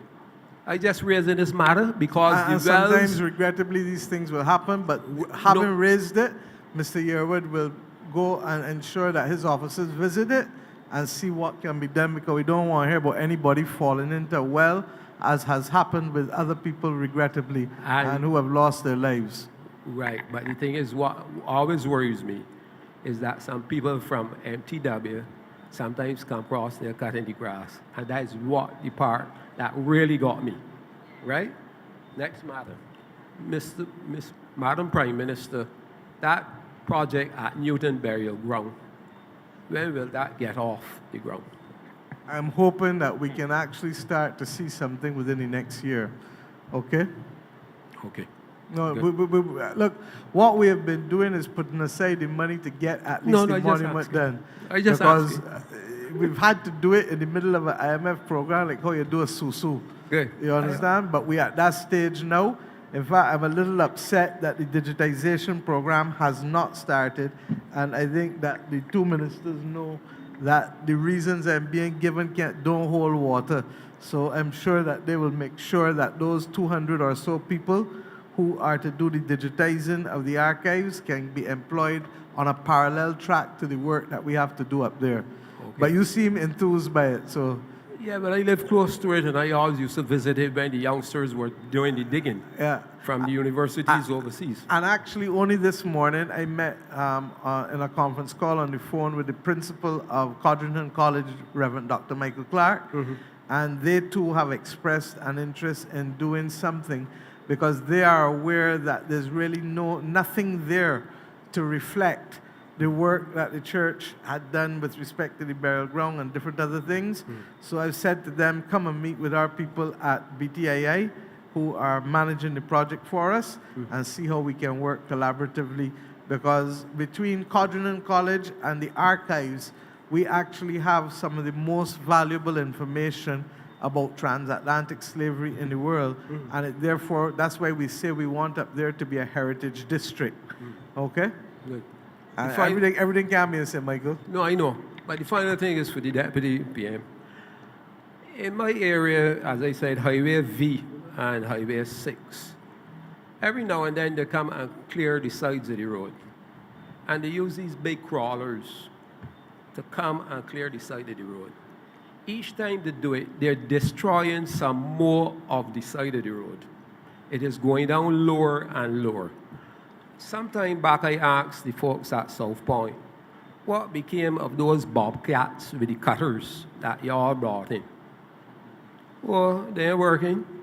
I said, but we want to just get them. But I tell you, they ain't working. So listen what I asked the guy. I said, tell me something. The only body in Barbados that does buy equipment that is made on Mondays is the government of Barbados. He want to know what I mean. I said, well, that is the equipment that the drunken men came in over the weekend and put together. And the only body that buying this equipment in Barbados is the Ministry of Transport and Works. Could you please explain that to me? Why you are the only person in Barbados that getting that equipment? Mr. Seeley, you know what got me disturbed? That somebody gonna feel like saying you ain't here. Because my cabinet and the public officers will tell you that if you have raised about 3 things this evening that are my perpetual issues. Santia will tell you that she is now in a position, I hope soon, to see, because there's more than one way to deal with it. I come in and we give $10 million to Public Works to buy equipment. A lot of the equipment we've bought, I'm told, is not working. I don't know why, I don't know how. But I don't have time. My hair is a little too gray, and my body is getting a little too weary for me to find out how or why. So let's do a new system. Transfer all the equipment that we got for a price to be agreed to UCAL. And UCAL will lease back the equipment to Public Works so that the government pays when the equipment is working. Why UCAL?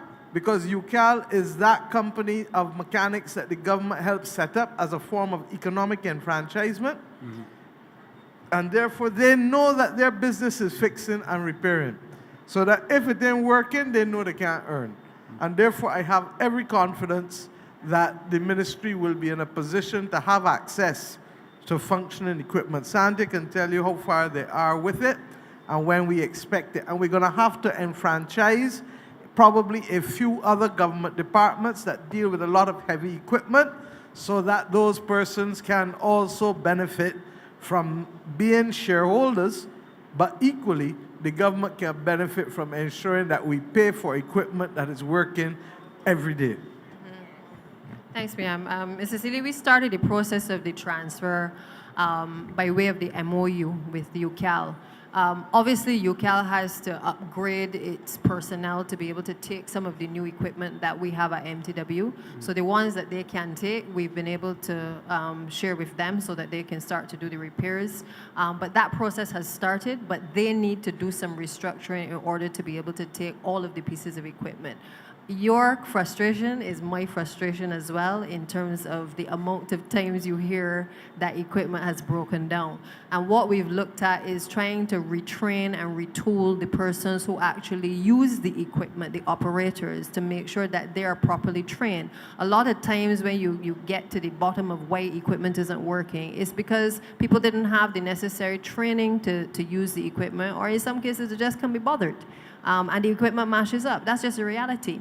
So we have to make sure now that we have that type of supervision in place to ensure that these persons are properly trained and that we have serious people who are willing to operate the machinery.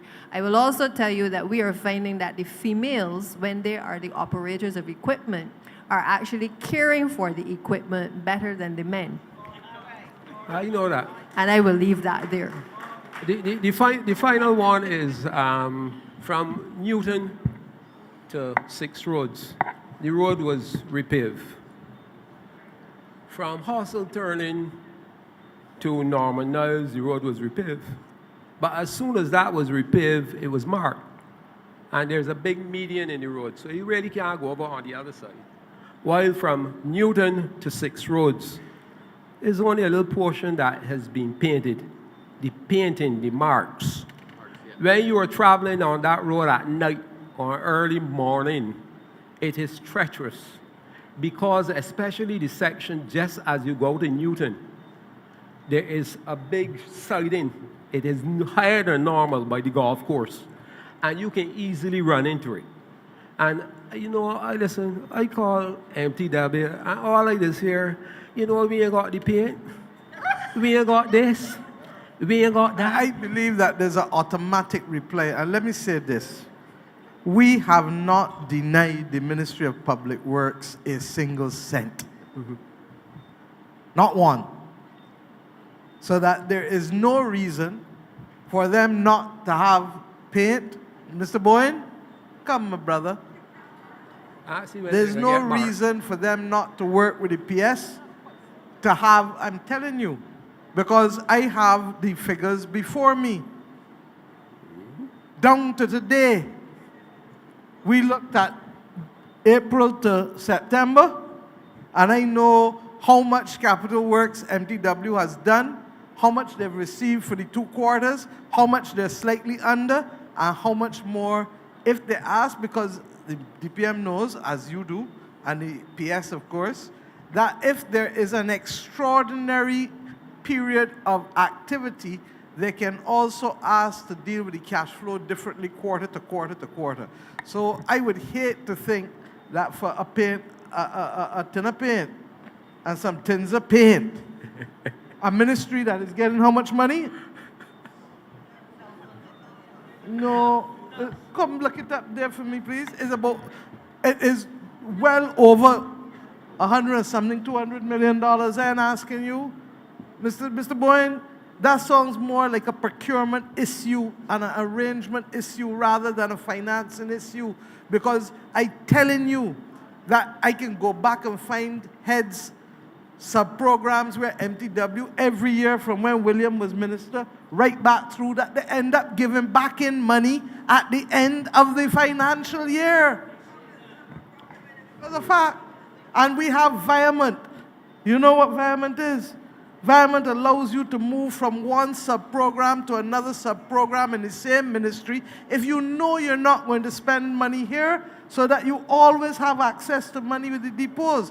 Now, what we may need is procurement software and inventory software, so that men don't have to guess whether they're out of paint or out of this material or out of this piece of equipment, and that is what is critical. Miss Motley, you got a big problem. A real big problem. Me or we? We. Oh, but, you know, I speak because as I carry cabinet. along the whole country with me on this one. No, listen. I think that a lot of the agencies that you have in the government, you're going to have to contract them out. I remember there was a few years back, MTW had contracted the work from about Bussa up to 6 roads. I think it was Cow Williams. Used to clean the side of the road. Always spick and span. No problem. You know, now we can't get none clean. You know, the other morning I went out the road going over to board it all, and I see about 20 workers, and they all was there busy. I came back down half an hour and all of it didn't work, right? So I know the position, and I just deal with a lot of the depots. I just call a lot of people. It isn't always MTW though. Well, listen. In some instances it's private, and in some instances it is NCC, and in some instances the private is the adopter, what do you call it? Adopter kilometer. So I wouldn't make judgments on MTW alone. You know, it's to give somebody a bad name and they're going to keep getting it. Right. So But on this occasion, I'm not sure it might be them. Listen, the final thing I will tell you is that I came up my Lord's Hill in front of the Israel Level Foundation and turned it into Martinique Road. And there's a little curb that we're doing there. Okay? It was doing there for about 4 or 5 weeks, right? And in the afternoon, I stopped and I asked a guy, I said, tell me something, y'all building a bridge here? Well, you know the swear words out. But I passed back 2 weeks ago, no, last week. I said, you done the bridge yet? He said, but it's looking like it done now. You know what I'm saying? I mean, if I was a mason, I could do the work though. I would have finished the job in probably 2 days. But he was out there for about 4 or 5 weeks, right? And the fellas are very busy, about 4 of them. You know, so that is why I'm saying is that I don't know how we're going to do it, but there's going to have to be somewhere where you contract out a lot of this work. Some of it we're just wasting time. No, but some of it is that. But Mr. Celia, you also have insisted that we also start doing supervisory training in the public service. I'm not joking. And I said it in the budget this year. I also asked for BIMAP and the various National Transformation Initiative and the others to come together. Because, and I want everybody to know this, because for every hour we don't do, and for every bit that we don't do, who we hurting? Only ourselves. And therefore, the issue of supervisory training, I know that the Deputy Prime Minister has understood that the depots need the strengthening, and they also need access to technology where the technology is available. And that's why I was making the point that they may have an inventory issue, and they may need to get software that can literally track inventory in the way that other people now do. There are things that are available. So, and we are more than prepared to assist. That is why we've brought in, on secondment, a Barbadian who worked at a vice president level, at a high level in the Caribbean Development Bank, and we've brought him in as an engineer to help us redesign all of the standards so that we can be ready for the climate crisis and the flooding and the kind of heavy rains that coming down as convection rains, sudden. And really, when you look at the designs, they can't take that intensity of showers at the same time. But he will also look at the other aspects of our infrastructural works, and he's working with Senior Minister Dugid now to be able to make sure over the next 2 years that we can redesign all these standards that have been about for 50, 60, 40 years that are no longer applicable because it's a different country we're living in now in terms of the weather. Thank you very much, Miss. Well, thank you. I was Right, about to thank ask you. you, I turned to Sandra, I asked her if she had a job for you as a supervisor.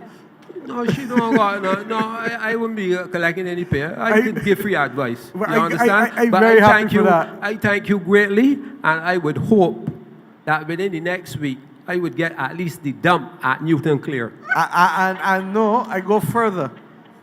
You call it a dump. I hope that they will talk, and the public health people will speak to them and ask them on all the locations.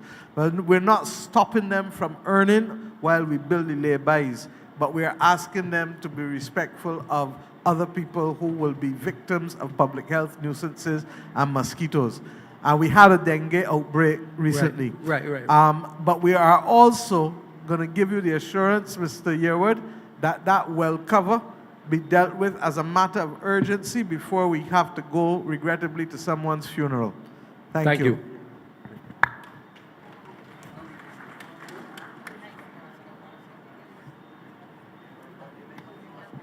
Number 12.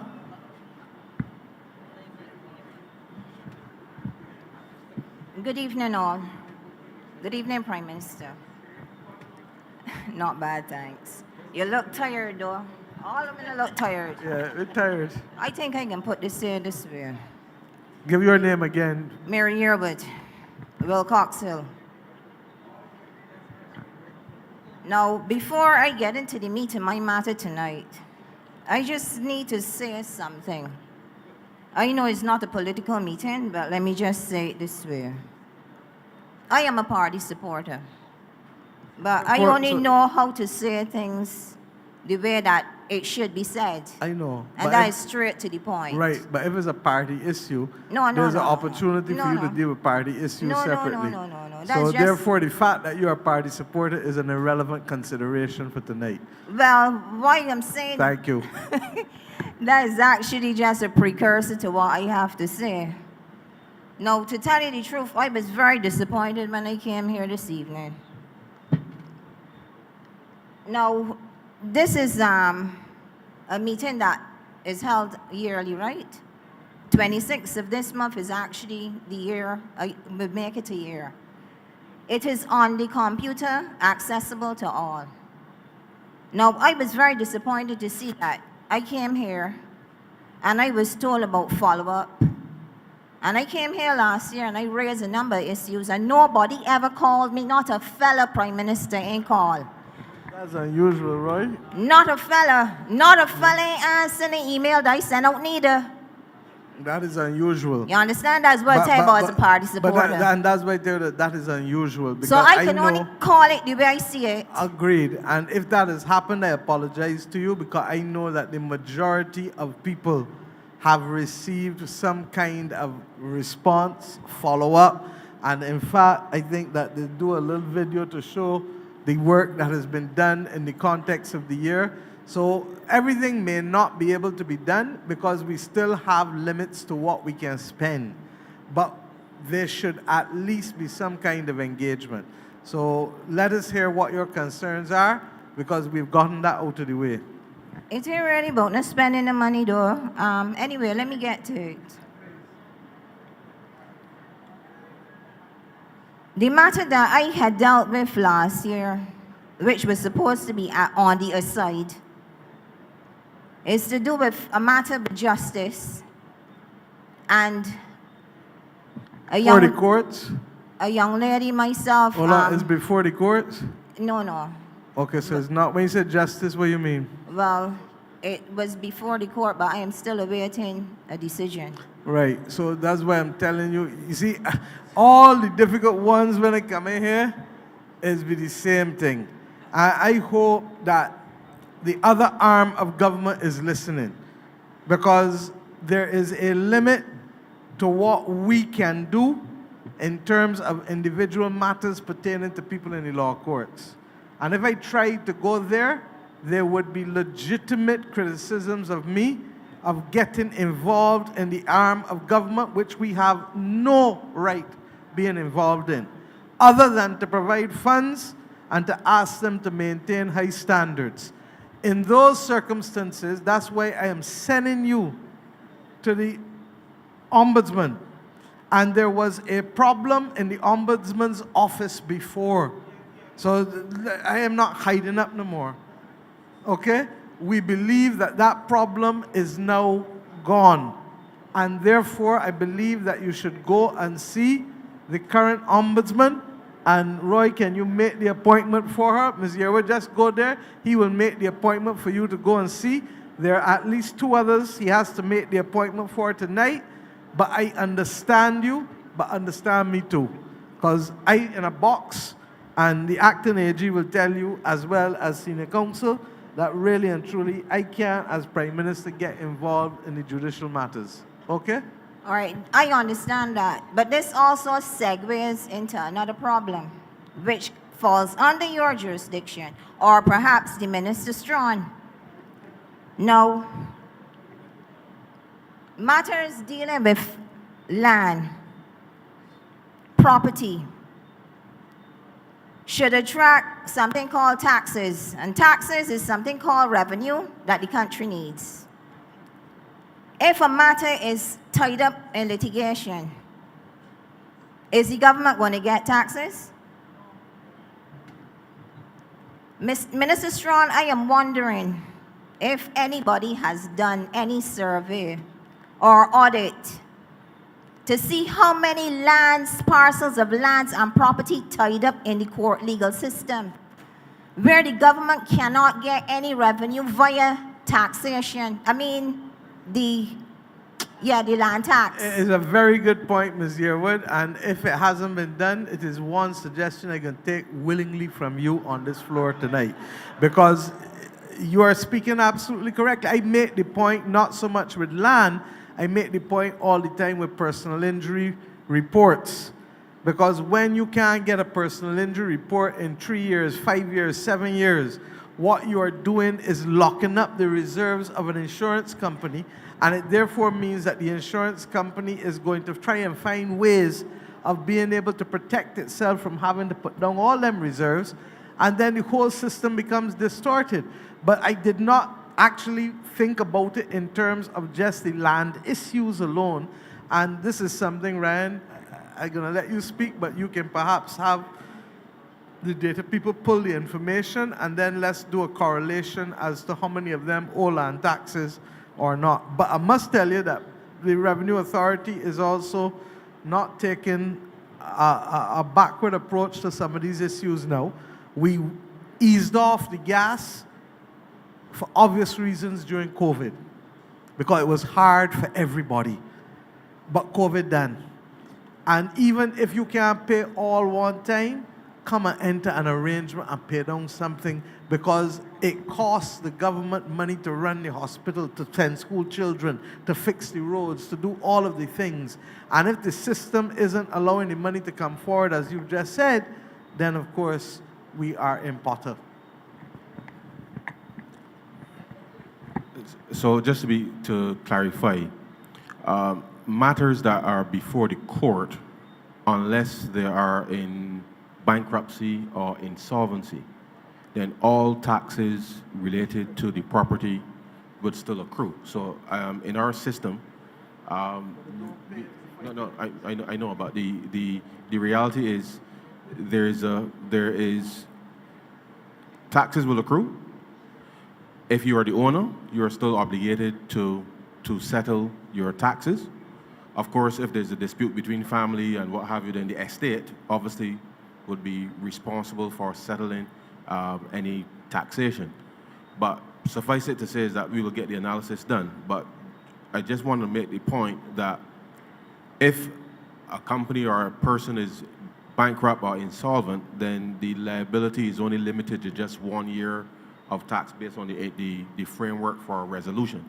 But all taxes are due and owing in relation to the estate or the owner. I think, Ryan, I think she's referring to the fact that if 2 people fighting in court over a piece of land, neither one of them ain't gonna pay the money, especially when they don't know what the judgment gonna be. That's just real life. Agreed, but as I said, the fact that it is in court does not absolve you of the responsibility of settling said taxes. Okay? Well, I hope That, he's that doing your sounds like the figures. tax man in the Bible. I hope he's doing his additions.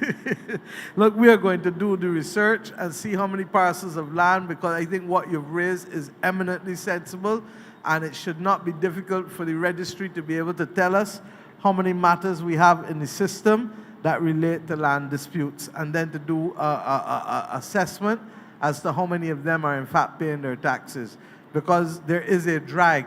And one of the things that we've asked for as well is for greater efficiency and efficacy with respect to the commercial courts, because Bajans must be able to get in and out on commercial disputes within a reasonable time. Have to. And this government has appointed more judges than anybody else. As Prime Minister, I have removed myself from hand-picking any judge in this country. We established a Judicial Advisory Appointments Council that has on it former Chief Justice Sir David Simmons, former President of the Caribbean Court of Justice Sir Dennis Byron, a representative of the civil society, in other words, a non-lawyer, and somebody, I think, from the Bar Association. And basically, every judge that has been appointed by me has only been appointed on the recommendation of a body of people. Prior to my being Prime Minister, Prime Ministers would just literally decide, I want to appoint X person, consult with the leader of the opposition, and in them days send it to the Governor General. From the time I came in, I said, I'm not doing that, because I don't believe that the appointment of any judge should be the single prerogative, particularly of a Prime Minister who is a political person who ought not to be intruding into matters of the judiciary. And therefore, we set up this committee, which is captured by statute, and they recommend to us, and we then move from there. Okay? Now, Thank finally, you. Yeah, please, because remember, time getting I tight, know. and I got others. I am still awaiting a position on where the people on Wilcox Hill stand with regards to whether or not we will be relocated as a result of the expansion of the airport, which obviously has to be on the cards. Thank you. Actually, I go further. Someone brought to my attention the fact that there are some people who have land who are being denied the opportunity of developing that land. And I've said whether it is there or whether it is in Trents in Old Town, where we will have to see an expansion, and we have to leave room for the expansion of Old Town. In 20 years, 25, 30 years, it may not even be alive. But we have a duty to do it, because you can't really go to the sea, so you can only go inland. My view is that where the government is requiring land from people in order to be able to protect the national interests, then at the very least a land swap should take place, if not compensation. Because it is not fair to ask a private person or a private family to carry the cost of public benefits to the entire country. So I'm looking forward. We have a lot of things on our plate, but I'm looking forward to us putting that policy in place, so that, and the best option in a lot of instances is actually a land swap, because government doesn't necessarily have a lot of cash, but it is equally asset rich. Thank you. Number 13.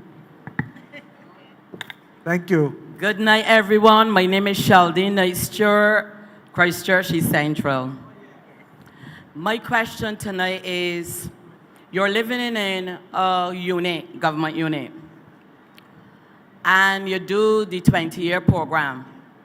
I want to know how long now you have to wait to get your papers, your letters, whatever you all call it. That's my first question. I asked Sandy if she want to answer it, because up by her, she has been a victim too. Look, let me talk straight. The last government, upon being elected, decided that they would give away all of the housing units with 20 years or more to persons.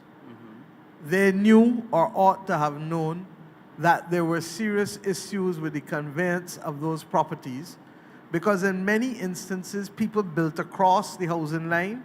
In some instances, there is no way, call it, William, no ring beam.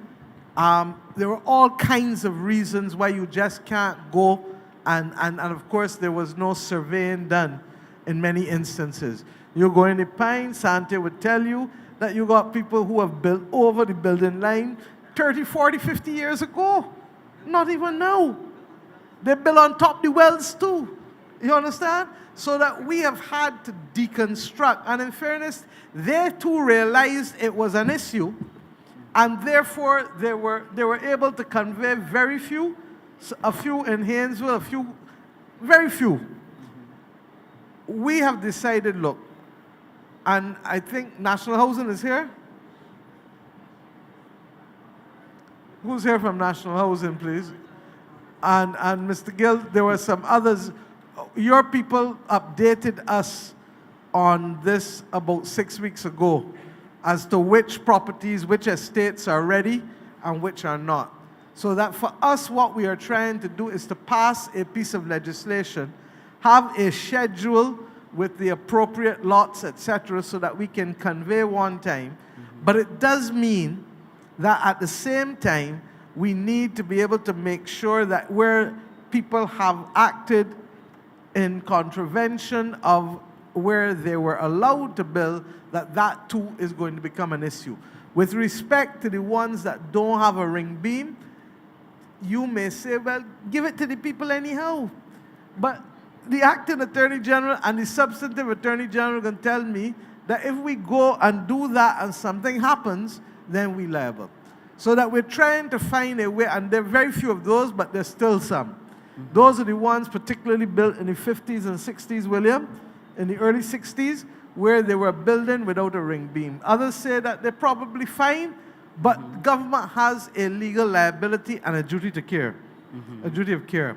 So in those circumstances, we're trying to see how we can put them in the mix for reconstruction, but that's not a straightforward overnight issue.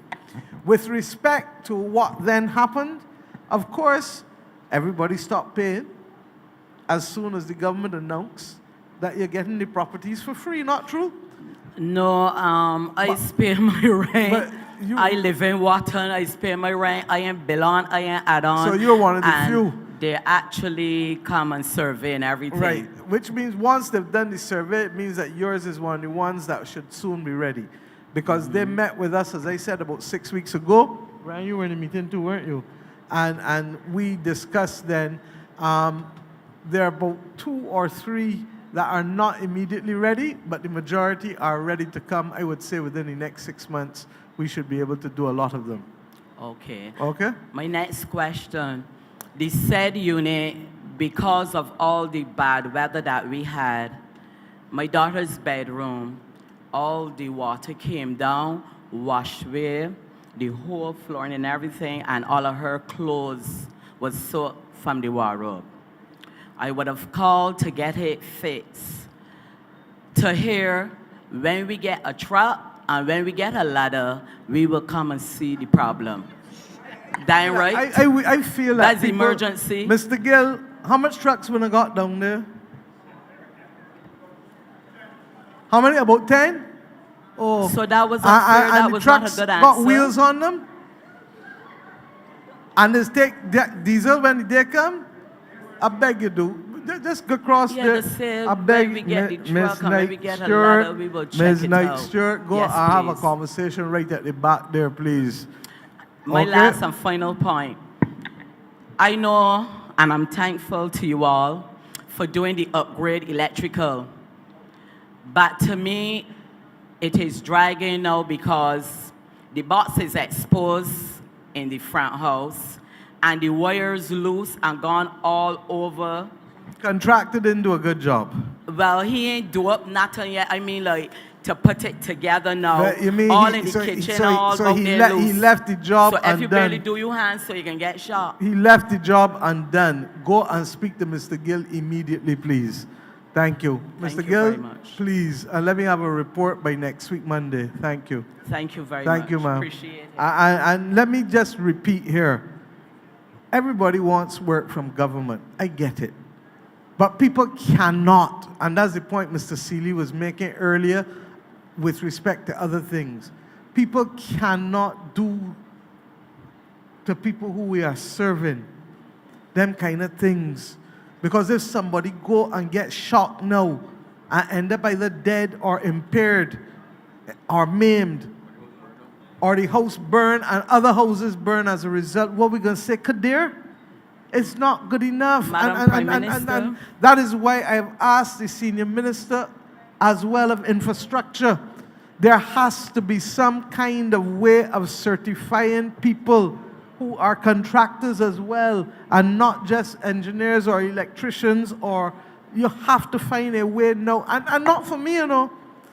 You go and you take your money up, and you go and pay it to somebody who represents to you that they can do A, B, C, D, E.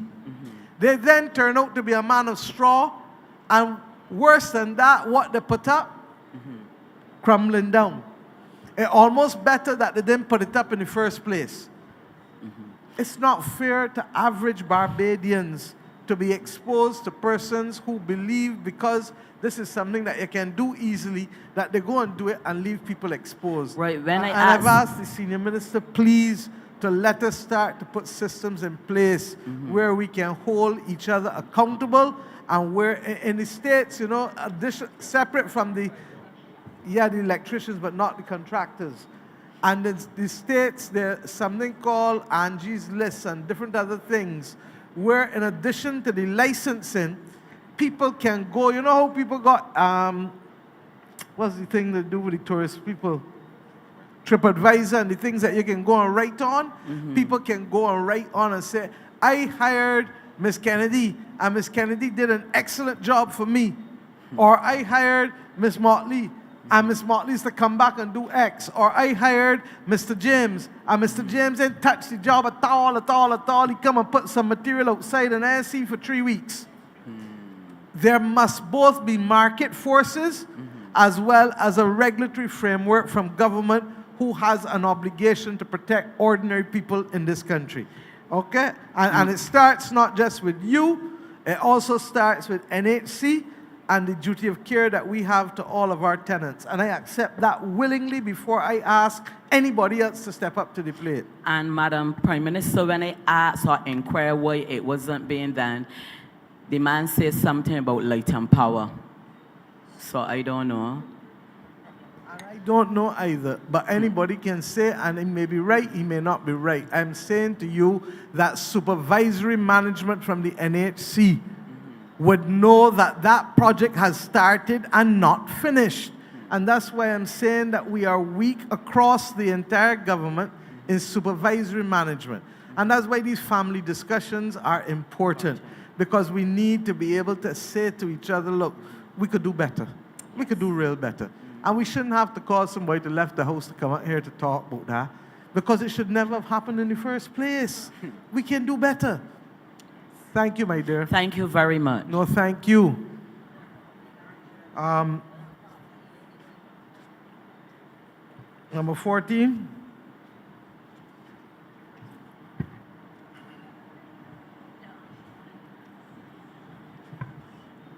Prime Minister, Ministers, my name is Nisha Sudeen from Worthing. First, Prime Minister, I would like to congratulate you on being a global spokesperson for climate change and how it's affecting our small island developing states. I'm assuming that you are supportive of reef regeneration to mitigate coastal erosion, especially due to the severity of storms created by climate change. My question, therefore, is how do you think the environmental impact of increasing the building of a man-made boardwalk against global best green practices would affect Barbados instead of supporting a reef regeneration project at Sandy Beach and preserving Barbados's largest national swamp? Because we don't have the luxury of only green solutions. And I'm sorry that Mr. Ricardo Marshall is not here tonight, and he will tell you that we have to use a combination of green and gray solutions as we've had to do in Whole Town. And the bottom line is that we also need to be able to create an opportunity for Bajans who are not fortunate enough to live on the beach, to be able to walk on the beach and to be able to enjoy what is the public access. And this government is fully committed to making sure that we can do so in a balanced way, which does not in any way undermine our commitment to coastal preservation. Or in fact, the other problem that we have is that on the South Coast, we are generating 80,000 tons of sand a year, so that is unlikely to be an issue. But what we do have to do is to make sure we don't end up like other Caribbean countries, where I was horrified as recent as earlier this year to find out that some of them have no access to beaches at all. And that will never be the Barbados that this government will lead. Very well, but to my knowledge, and I see my representative, William Duguid, is here, Worthing Beach, Hastings Beach, Sandy Beach all have public access to the beach. It's not only about the public access to the beach, it is also about ensuring that people can also benefit from the beach. There are places where across the world there are public vending spaces. There are places where we need to create opportunities for Bajans. So we get the balance. But what we cannot do is simply believe that because people live on the beach, that they cannot, and other people cannot have access in front on that beach below the high water mark. And that is why below the high water mark belongs to who? The state. And what is going to happen? I see we have Carla Daniel here from the Barbados Sea Turtle Project. So what happens, Worthing Beach, Sandy Beach, is a huge turtle nesting beach. To put a boardwalk in, so as we saw in Hastings with the boardwalk, the turtles now go over the boardwalk and they're trapped on the other side of the boardwalk. Furthermore, the Hastings boardwalk has not been maintained. It's brought a lot of crime there. And are we not then mitigating the turtle nesting beach? So you want us, you have come really to make the point for us to fix it, Nisha, because you couldn't be making the point that we want to exclude Bajans from the benefit of the South Coast. It's a beautiful boardwalk. beach. So I know that you have therefore come to ask me to fix the issue of people who may not be benefiting from the from the appropriate maintenance of the boardwalk, and I hear you with that. And I will ensure, William, that we treat to that as a matter of urgency. But what we can't do is to believe that we can exclude Bajans from being able to enjoy the benefits of the beach.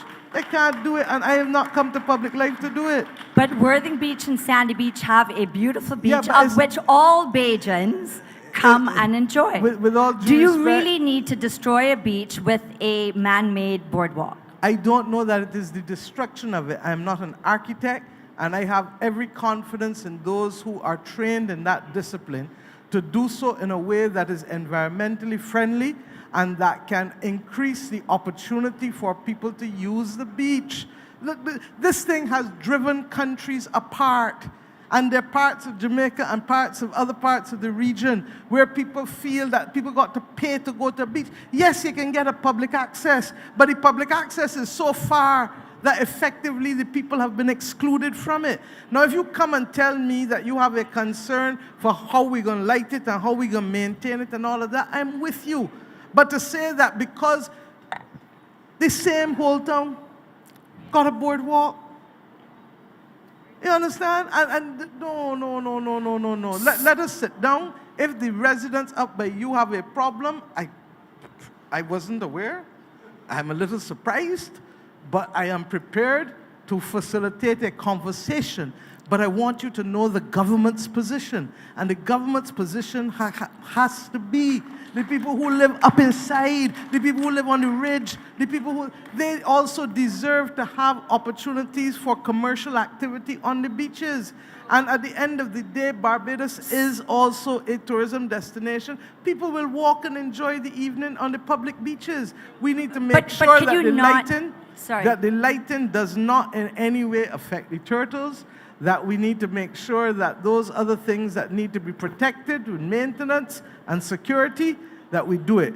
But there will be some parts, I would imagine, particularly where the high water mark allows for a lot of beach space, for us to be able to do like other countries in the world, where you might have little, little vendor stalls, kiosks, where people might be selling fish cutters, where people might be selling ice cream, where people might be selling little things, so that we create opportunities for Bajans to be able to participate in the beach economy and not believe that they should be excluded from it. And that's part and parcel of what we're trying to manage in this country. No, and I thank you very much for explaining that to me.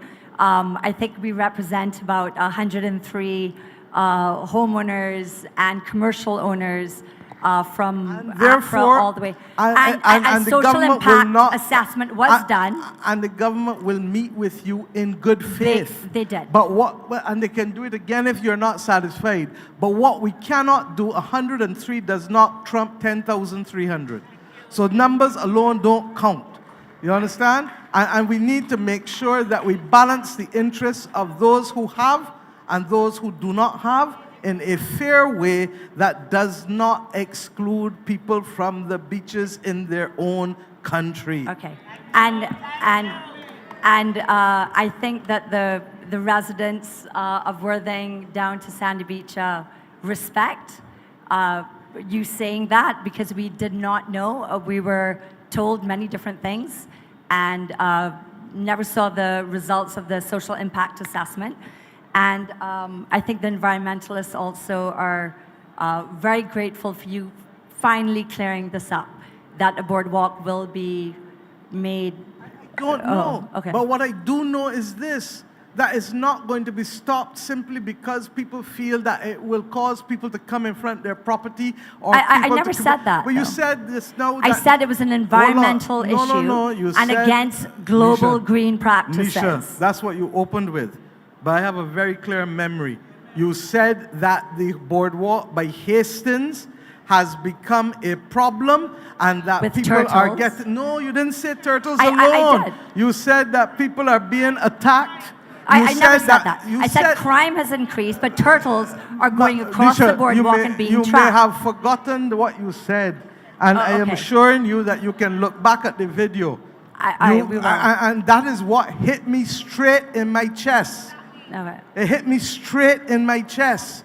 And that the boardwalk is not being properly maintained, that it is a place where people, and you didn't use the word undesirable, but my head went to undesirable when you spoke. Motley. I am not asking you. I know. Okay. Thank you very, very much for clarifying that. I'd like you, honestly, and in fact, I will get a copy of it sent to you so that you understand what you said and why not just me, I'm sure others in the audience are hearing you, and it cannot be that all of a sudden, and let me go further. A lot of those tenants in Worthing, who the land belong to?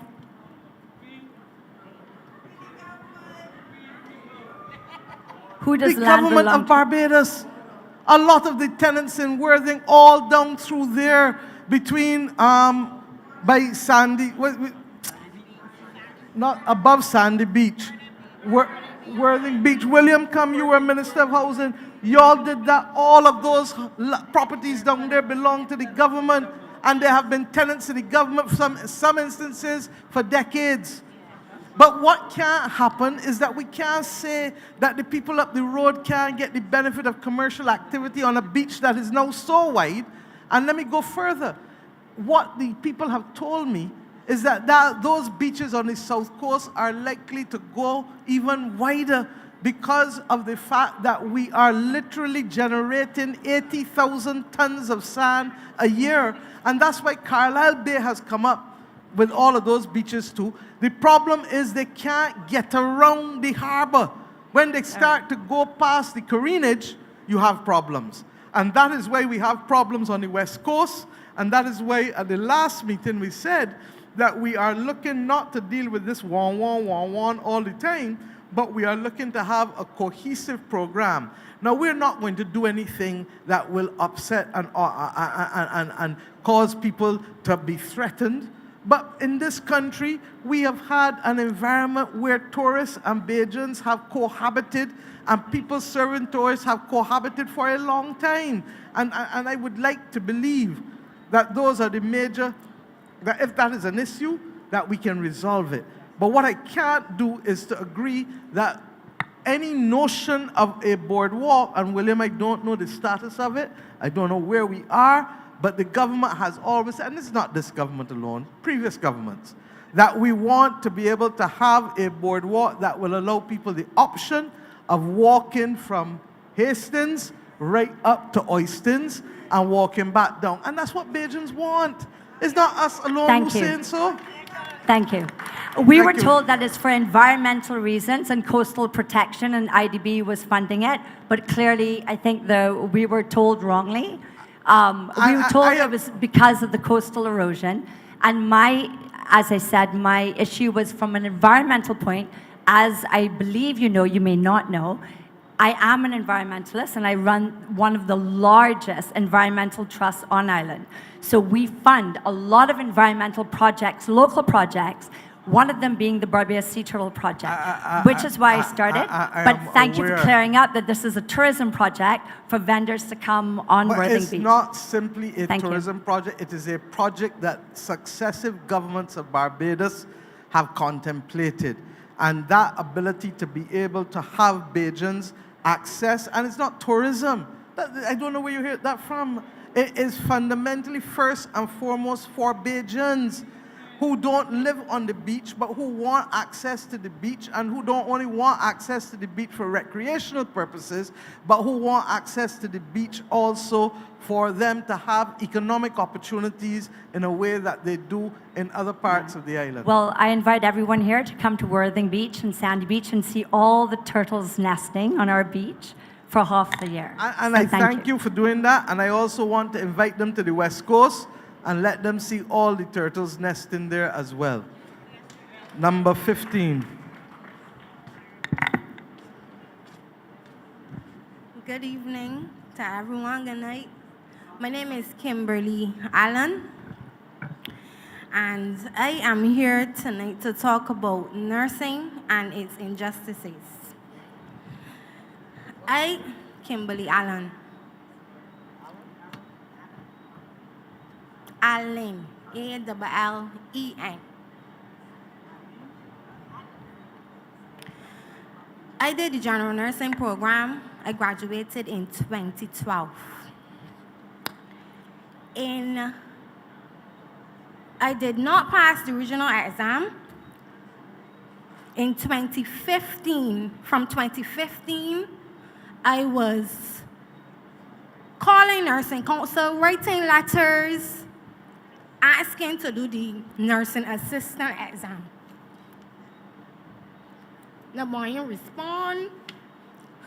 Nobody get back to me. And letters to which agency? Nursing Council. The Nursing Council. Okay, I don't have, the Minister of Health is not here, but what I can do to you, I don't know, the Nursing Council is not straightforward a government body, is it? No. That's the point. So it's a registration entity. But what I would like to do for you is to have Mr. Morris reach out to them and to begin to understand why they haven't responded. 2012. No, and that's what I mean. I went back to BCC, find out what I had to do, whatever. BCC allowed me to know. I graduated from BCC with an associate degree. I got over an associate degree. That make no sense. That's why I tell that. Come, let Roy deal with it and just settle yourself. All right, give us some of that. I understand your pain. The Nursing Council is not a governmental entity. It is a registration body, and we have to be able to deal with them and see what they say. Number 16.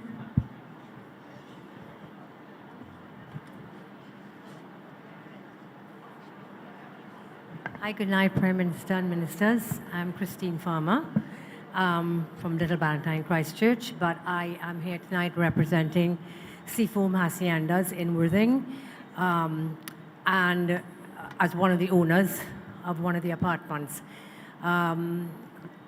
Hearing what Nisha said and hearing the Prime Minister, I'm now understanding a little bit more, because as Nisha said, that's not what we were told.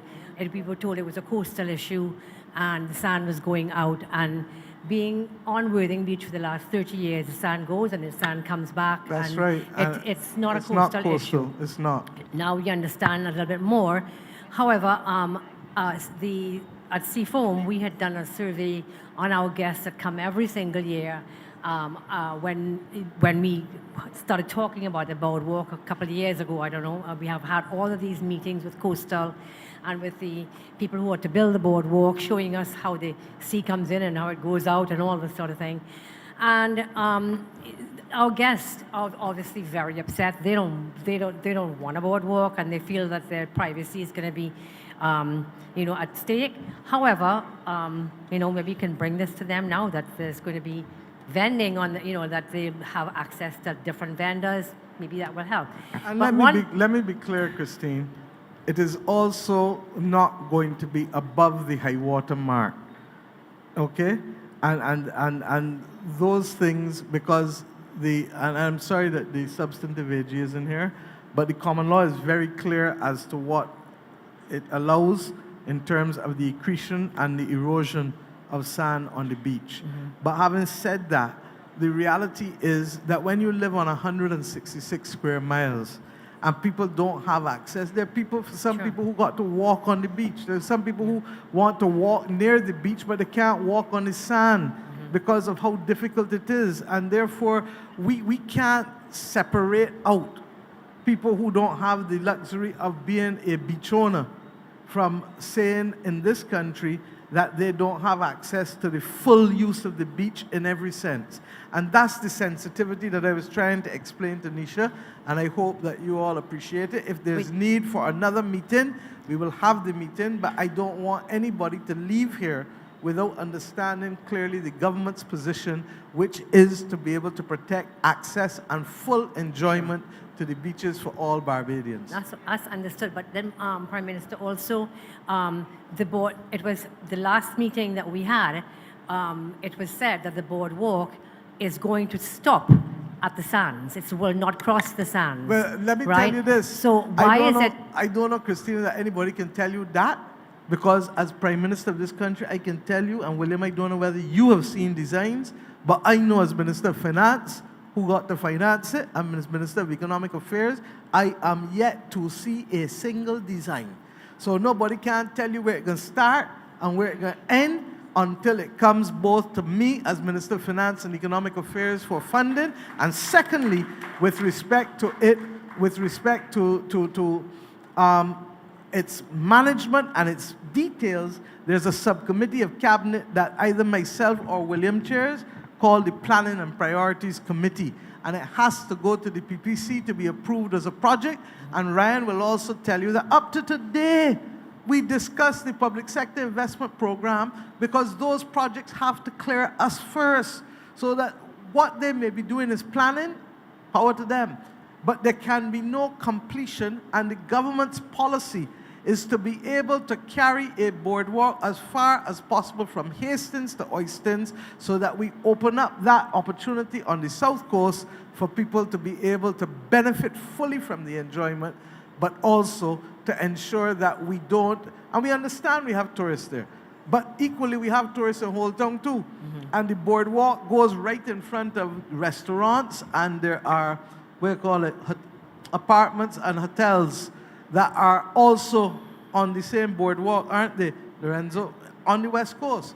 So we don't see the two as incompatible, but we are conscious that those who have perspectives come, share them, and where we can meet them, we are going to meet them. Well, that would be great if the people on Worthing Beach would be able to meet with you and discuss this with you, because I think that we're all in the dark because we've been told different things. We have not been told what we've heard here tonight, and so I think it's important that we could set up a meeting with you. Absolutely. Thank you, Okay, Prime and I'll Minister. ask William to arrange it probably in 2 weeks' time, because this week is crazy, and next week. Thank you. We In appreciate all that. right, 2, Thank 3 you. weeks' time. Thank you. Number 17.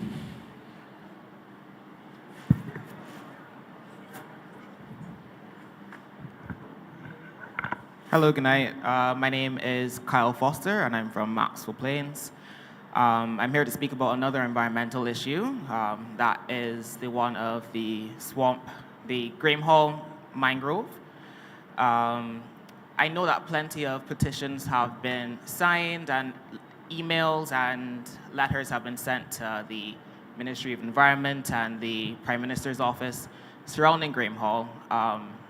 The only response that we've gotten since April was an acknowledgement of the email, but we've not gotten any response on, what's actually happening in terms of Graham Hall.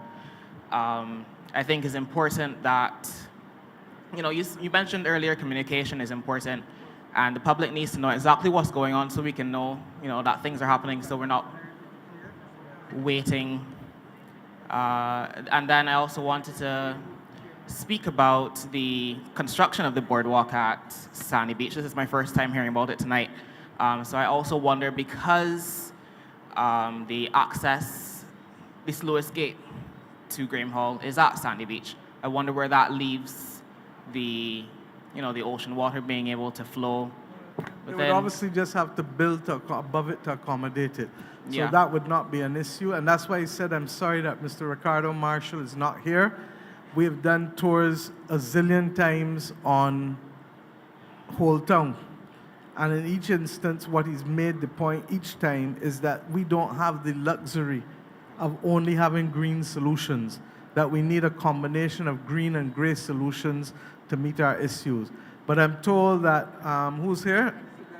Mr. Devonish is here, and he's chair of the committee, so you may be able to answer this gentleman's issue with respect to Graham Hall, please. Thank you.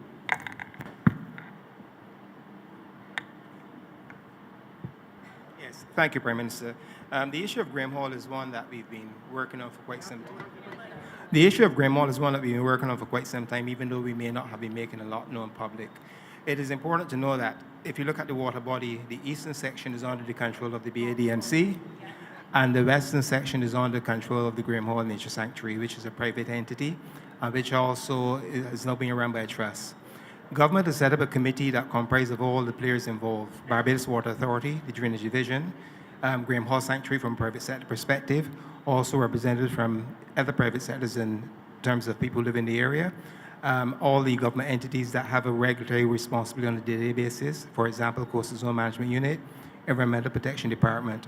I can assure you that during our meetings there are some very energetic discussions, and there are lots of views and opinions in terms of how we should move forward with Graham Hall. As you will be aware, it's also a Ramsar site, and we have international obligations. And what is going on right now is the development of a management plan for that area. At our last meeting, which was held only a week ago, we were looking at an entity that can be engaged to give us a costing for a monitoring plan. Now, a monitoring plan, for that to be effective, all the players in the ground will have to be involved: the Barbados Water Authority, the Graham Hall Sanctuary, Environmental Protection Department, Coastal Zone Management Unit. And all of them has made an input into that monitoring plan. We are now in the process where we're looking to select or advise on a company that can carry that work out. There's a report that'll be going to my minister and to cabinet shortly, but it'll be up to the state to then make that information public. We cannot, on a weekly basis, make the information public. We want to give the cabinet the benefit of what we are thinking about, and then I'm very sure that a public announcement will be made on that shortly. But we're very mindful of the situation at Graham Hall. It is a very delicate situation. There are many calls for restoring Graham Hall, and one of the things we've discussed in committee, people often say restore it to its original condition, and that is a very difficult thing to determine, because the original condition would mean removing the road, removing a lot of things. What is the original condition? Is it 10 years ago, 100 years ago, or whatever? But we are firm in the belief that the ecosystems provided by the swamp must be maintained. And the idea is to come up with a management plan that allows it to function in its natural way, but also provide the ecosystem services that are required. And I'm the chairman of that committee. Thank you. Mr. Devonish, it might be, if it is possible for you to meet with Mr. Foster and other interested parties. No problem at all, Would that Prime help you, Mr. Foster? So can you arrange and Yes. exchange numbers? And anyone also, who's- yes. William, you will, and Adrian Ford isn't in the country, but he's listening, and we can therefore ensure that between Senior Minister Duguid and Minister Ford also be briefed after you've had the engagements with the interested parties. Is that fair?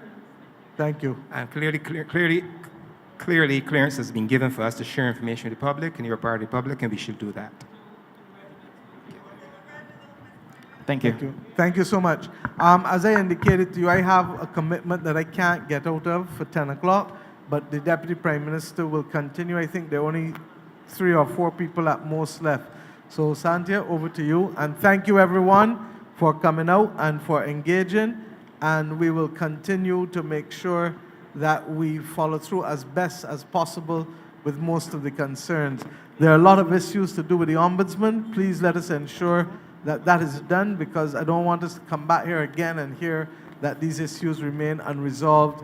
And as I said, the executive, which is the cabinet, does not have any locus standi, any role to play with the judiciary. Okay? So thank you and good night. Thank you, Prime Minister. If we can move to number 18. Hi, good evening. Sorry, I'm sitting. My son is here. All right, my name is Lisa, and my main concern is how parents of children with special needs can get help from the government, help for the children and help for the parents. So I am a part of the Autism Association of Barbados, and we have recently gotten permission to lease the building. But outside of that, on a more individual basis, parents actually need to get help. So we need to get speech therapy for our kids. We need to get occupational therapy, behavioral therapy. The speech therapy is available at Children's Development Center, Albert Cecil Graham, and the wait list right now is 5 years long. So if your child is diagnosed with speech therapy, you have to wait 5 years before your name can be called to get help. So for parents like me and others who have these children, we would like to get assistance from the welfare department, but from what I understand from a social worker, the government is not going to give us money through welfare to pay for something like speech therapy, which is available through the center, but then you have to wait 5 years to actually get help through the center. There's only one behavioral therapist on island, Natasha, and she is not a part of Children's Development Center. So then how do we get help with that? And also with the occupational therapy, there is OT at Children's Development Center as well, but we have needs that are greater because we have the most vulnerable in society that we need to take care of, and we find it difficult to get help. We have so much red tape to go through overseas. If you want to get help, if you have a child with special needs, once they're diagnosed, they automatically get benefits from the government. You get caretakers, you get, allowances. But here, you have to go through welfare. You have to basically be investigated. Many parents within the Autism Association have been turned down repeatedly, several times when they apply. We work, some of us, but because we have to buy things like diapers for older kids and so on, there is more financial constraint on us, and we find it really difficult to get help with this. So how can we get that help? I want to thank you, first of all, Lisa, for what I consider a very comprehensive assessment of the current state of play as it relates to persons who are autistic. When we did the recent debate, when we were able to lease the building to the Autism Society, a lot of things were put on the table in terms of the concerns of parents like yourself. I think one of the very telling things was that while we were doing the lease, that was only one part of the work that actually needs to be done for parents and certainly for children who are affected on the spectrum. Now, the social services, as we are doing a lot of the rationalization of the social services, I think there's a recognition both from the social services sector and the Ministry of Education that the two have to work hand in hand. You're perfectly correct that sometimes the left hand doesn't talk to the right hand, and as a consequence, the children end up suffering. I know that with the transformational agenda that we have for education, the intention is that children will not be left behind in terms of on the spectrum. And so I'll ask the chief, you've heard it before about the testing, the early testing, but I think your concern is genuine in terms of the level of support that can be provided, not outside of the system, but certainly once it is picked up within the educational system. So I'm going to ask the chief if you want to just speak to the transformational agenda in relation to children who are on the spectrum within education.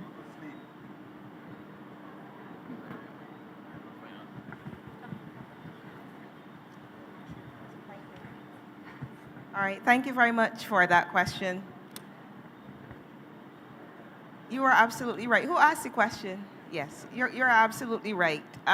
We find that one of the fastest growing areas of concern is that area that deals with children who have autism. The number of children with autism presenting is actually now outstripping our resources as a Ministry of Education. And we recognize that we have to do a lot more in terms of catering to these children. Now, one of the things that we're looking at is ensuring that all teachers have an understanding of how to deal with children with special needs, particularly autism. And that has to happen through Urdiston Teachers Training College, supported by other institutions, be it within Barbados or outside of Barbados. We've had persons expressing interest in helping us in training in that area, and that is something that we'll certainly explore moving forward. What I must say also at this point is that we have expanded certain units at some of our primary schools. So for example, we have St. Christopher's, where we have he's at St. Christopher's, right, where we have a unit that deals with children who are on the autism spectrum disorder. But you are absolutely right, Mum. In terms of moving forward, we want to be able to screen, but we also need to make sure that there is consistent support within the school, and we'll have to work again with Ministry of People Empowerment to make sure that parents understand how to deal with children who are on the autism spectrum. So thank you very much for that. Okay, so that addresses the school, but what I really would like to know is how parents are going to be helped on an individual basis. As I said, many parents apply for welfare and are declined. I work, I don't have a lot of support, but I do the best that I can, and it still comes up short because I pay for speech therapy out of pocket. I pay for the stuff that my son needs to give him the best possible chance that he has. And he has some speech, but there are a lot of kids who don't because they did not have early intervention.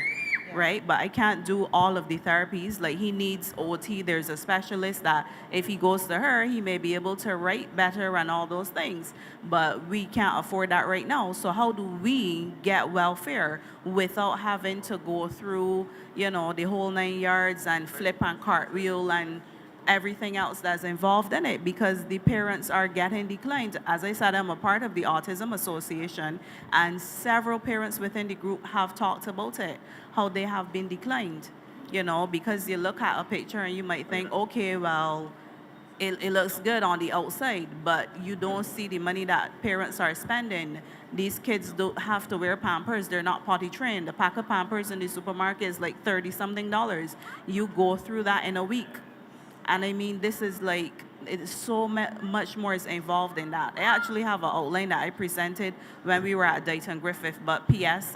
Wiltshire already has that. But there's just so much money that we have to spend to give these kids the best chance. Some of them don't eat. You gotta buy chicken nuggets and chips. That's it. Every day, every single day. You gotta buy back the same shirt.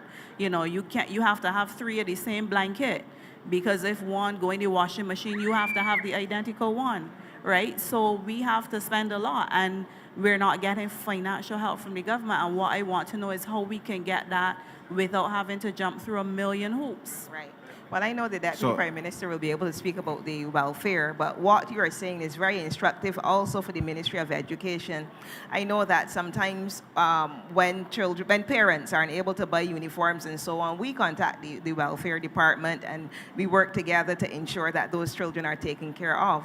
Maybe based on what you're saying, we can further explore the relationship to see how we can expand those services to parents like you who have children with special education needs. But I will leave it to DPM to speak about the welfare. Lisa, one of the reforms that we are looking at now in relation to the national insurance scheme is to expand the areas with respect to disability benefit that will qualify. I don't necessarily want to prejudice those discussions, but to the extent that persons with autism, and just for the benefit of the audience, you have what are termed as high functional autism, but then you have all the way down to nonverbal, and as Lisa has outlined, there are issues in relation to the various therapies that need to be funded. So that is something that we are looking at specifically under the NIS reform that will, in short, not have you going through the hoops, because clearly it is a diagnosis, and the extent to which that support will come from the national insurance, we are working to get that completed as quickly as possible. So I don't know, how old is your son? 6 years old. 6. So I remember when my son was 6. So just bear with us as we go through this process, because I accept that and appreciate that things can get particularly difficult. But the government is working on finding a solution, not just from a financial perspective. We have been looking at ways at adjusting the tax credits, but that's a little trickier. So we're exploring all options in relation to not just expanding the resources for education and health, because technically the scaling up or the pooling of those resources available through the public system is perhaps the most efficient way to properly coordinate the response that is required as early as possible. But there's a lot of work to be done within the space of education to ensure that the burden for parents is shared, because I accept that we may not be able to do everything in the time frame with which people may want to have it done, and therefore that's why we're trying to make sure we have not just the national insurance piece, but also a tax credit piece available to be able to do that. And I hope that we should be in a position soon to announce what can happen within that space. But just bear with us and we will get these solutions in place as quickly as we can. Okay? Thank you. Thank you, Ryan. I think just to follow on, I don't think a lot of people realize how personal this issue is as well to some of us on this head table. Ryan, who's just spoken, has a son who is autistic. I certainly have raised a child who is high-functioning autistic as well. So I can relate, and so can he and many others in the cabinet as well. And that is why I think he speaks with such passion in terms of from a finance perspective, because we know what are the things that need to be done, because we understand how difficult it is for parents to be able to cope. So I would want to just endorse what he said in terms of the NIS program, trying to be able to see how we can better tailor a structure that is more appealing to persons who need to access these services. But thank you, Lisa. Number 19.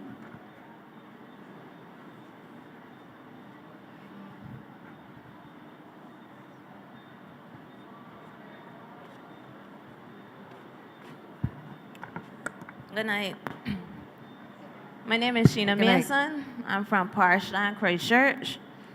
My issue is I have a soon-to-be 1-year-old and an 11-year-old son.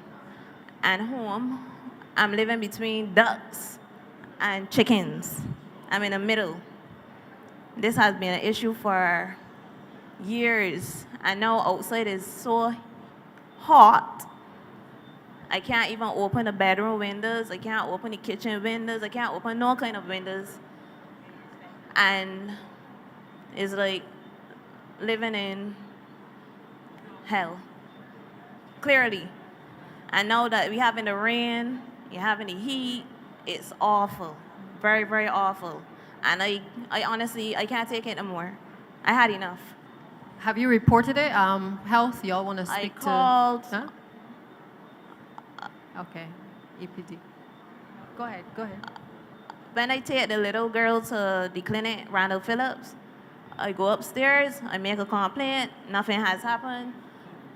I went again when she was 4 months, nothing has happened. I went when I was pregnant, nothing has happened.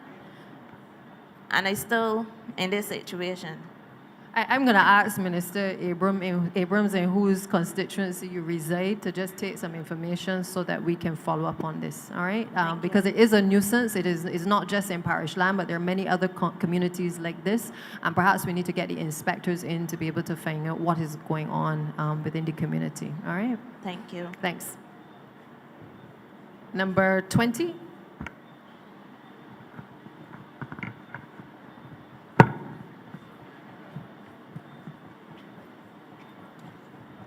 Good night.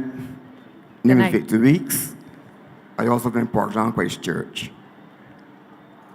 I have an issue with a piece of road that started under Sir Richard Cheltenham when he was the representative. Since then, nothing has happened for this road. I tried everybody. National Housing said they lost the plot plan. Since Ms. Bridgman died, and there's over 20 years, they cannot find a plot plan. The last person I spoke to was Mr. Small. He said they're in the process of redoing it. That was 20 years ago. There are two rocks that are about 6 inches to a foot. That's all I want cut down. That's all I want. I had a visit from the depot last year. The guy said it was an easy job to be done. Up to now, can't get help. I change suspension parts on my van every 3 months. Top arms are $500 alone.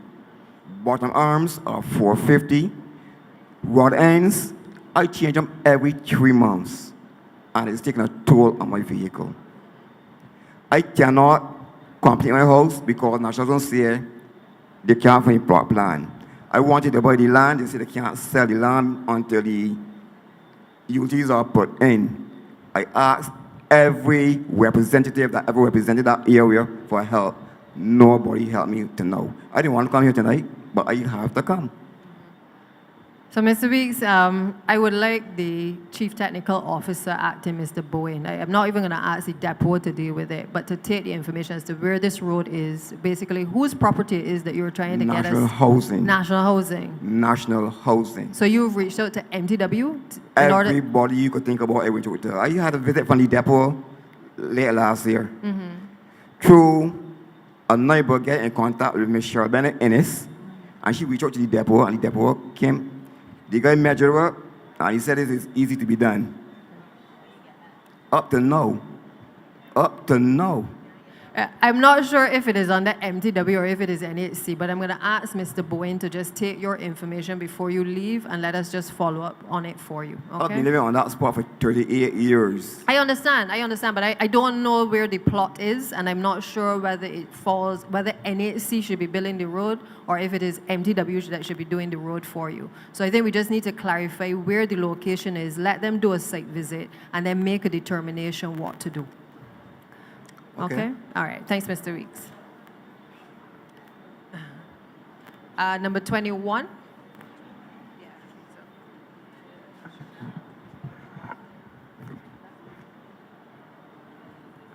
Good night, Mom. My name is Chad Hazel. Sorry, I didn't get that. Chad? Chad Okay, Hazel. Chad. My main part is the house is being garden. And which part house is being garden is when the rain fall, it's be flood out. And the drain before the market is flood out because when the rain fall, it's sand. the sea is pushed back the sand under the fish market. And also the oysters being for places that have a hole. If you could, may fall down in the hole in the point next to the stall. And which part of the fishermen is playing dominoes at the up in the market, the paroles take over the whole area. They got enough stuff, enough buys, and also further up, before the people play dominoes, it's unfair for the people can't play dominoes. They have to go on another issue, another place to play dominoes. All right, can I just ask, first of all, Charles, if you want to just to deal with the issue of the drainage, first of all, yeah?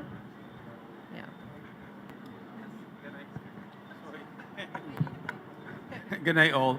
Time of the night. There are 3 outfalls through the fish market. So, there is a concern with the 2 of them where you have the sand build up all the time, so we have to clear it. So there's a drain that comes off, I think, on the western side of the Oasis Hill and go down to the fish market. But there's quite a bit, like Prime Minister said earlier, we have quite a bit of sand being built up over time. We have to clear the outfall. So in effect, we have to constantly, when we go to clear the outfall, there's always that sand built up there. We move it, it comes back again. It's a constant recall. And it's so across a number of falls along the coast. Whenever there's imminent or potential for excessive rain, we will go and clear a number of outfalls, and that's one of them. You may have to look at a structural approach, but there is some work being done in the coastal infrastructural project that will look at the outfall on the lands, the boundary that comes between the old outfall by Esso, and the proposal is to push that outfall into the cliff, which is behind the old hospital, as opposed into the beach. And that will solve that one. The other one has to look at a similar solution.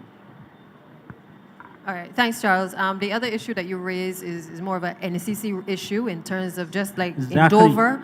I think the similar concerns are existing in Bay Garden as well in terms of Because vehicles. everyone that had a big event, Rumble Festival on Thursday, the management of the Bay Garden never did power wash the area, which is wrong.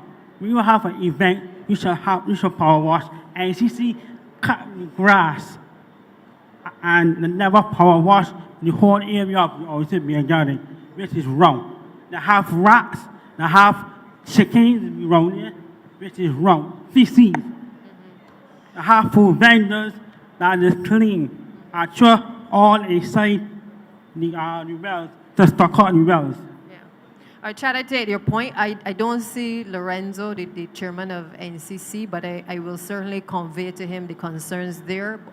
Certainly the MP, Mr. Thorne, has also been advocating for upgrades to the Bay Garden area as well. So those are duly noted, and we will definitely try to get them to address them. Thank you so much. All right, gentlemen, ladies, I think that brings us to the end of tonight. There's one more? Okay, thank you. One more. Roy.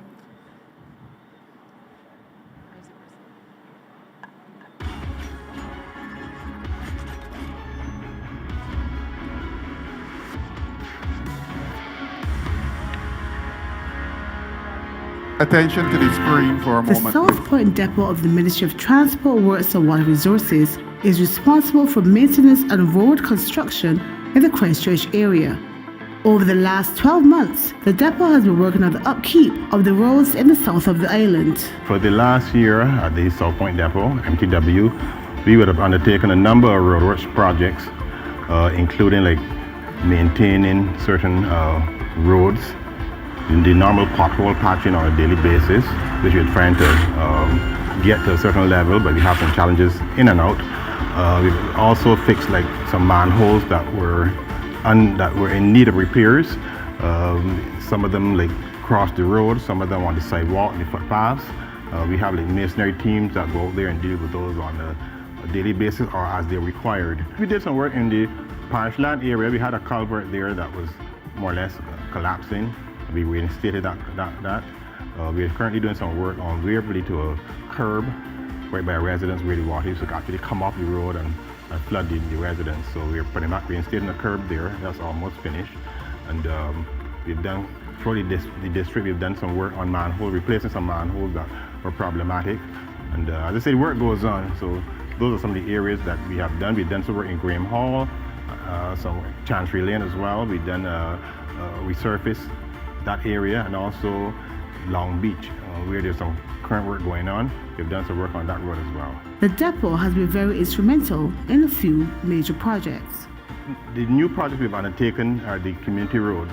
We've done 2 in Breedyland, and we've done 1 in Inch Marlow.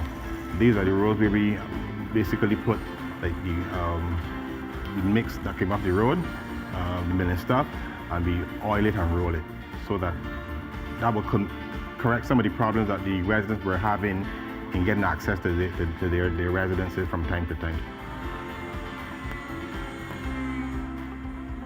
The area near the Graham Hall swamp has also been addressed over the course of the year. We have done some work in the Graham Hall area. This is the road that leads to the Graham Hall swamp. There was actually part of the road that was kind of collapsing, so we had to go in there actually, to take it out and reinstate it. And then we're trying to keep that area pretty clean in terms of the bush. So we're trying to keep a team down there from time to time to make sure that bush is cut periodically. So that's our program for that area for the time being. MTWW crews from the Southport Depot have also been assisting with the clearing of drains. Certain drains that we can handle, what we would do, we would put a number of workers to clean the mouth to the drain or the access to the drains or certain wells.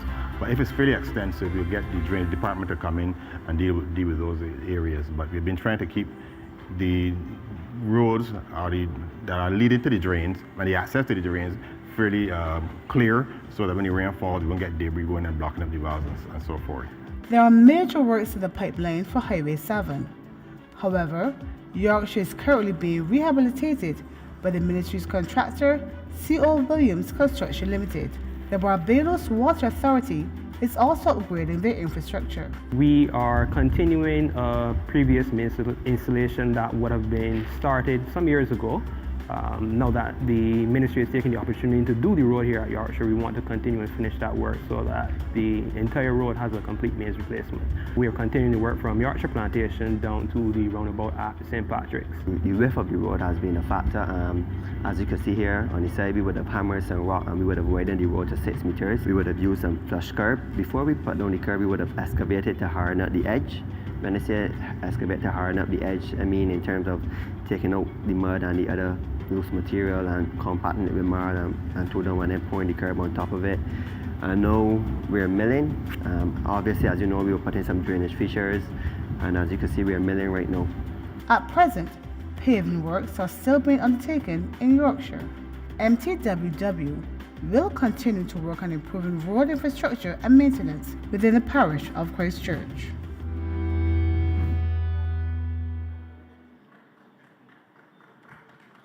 Thank you. I know that some of you will be saying you haven't seen your particular road registered on the video, but again, we are working our way through the works program, so we will get to those eventually.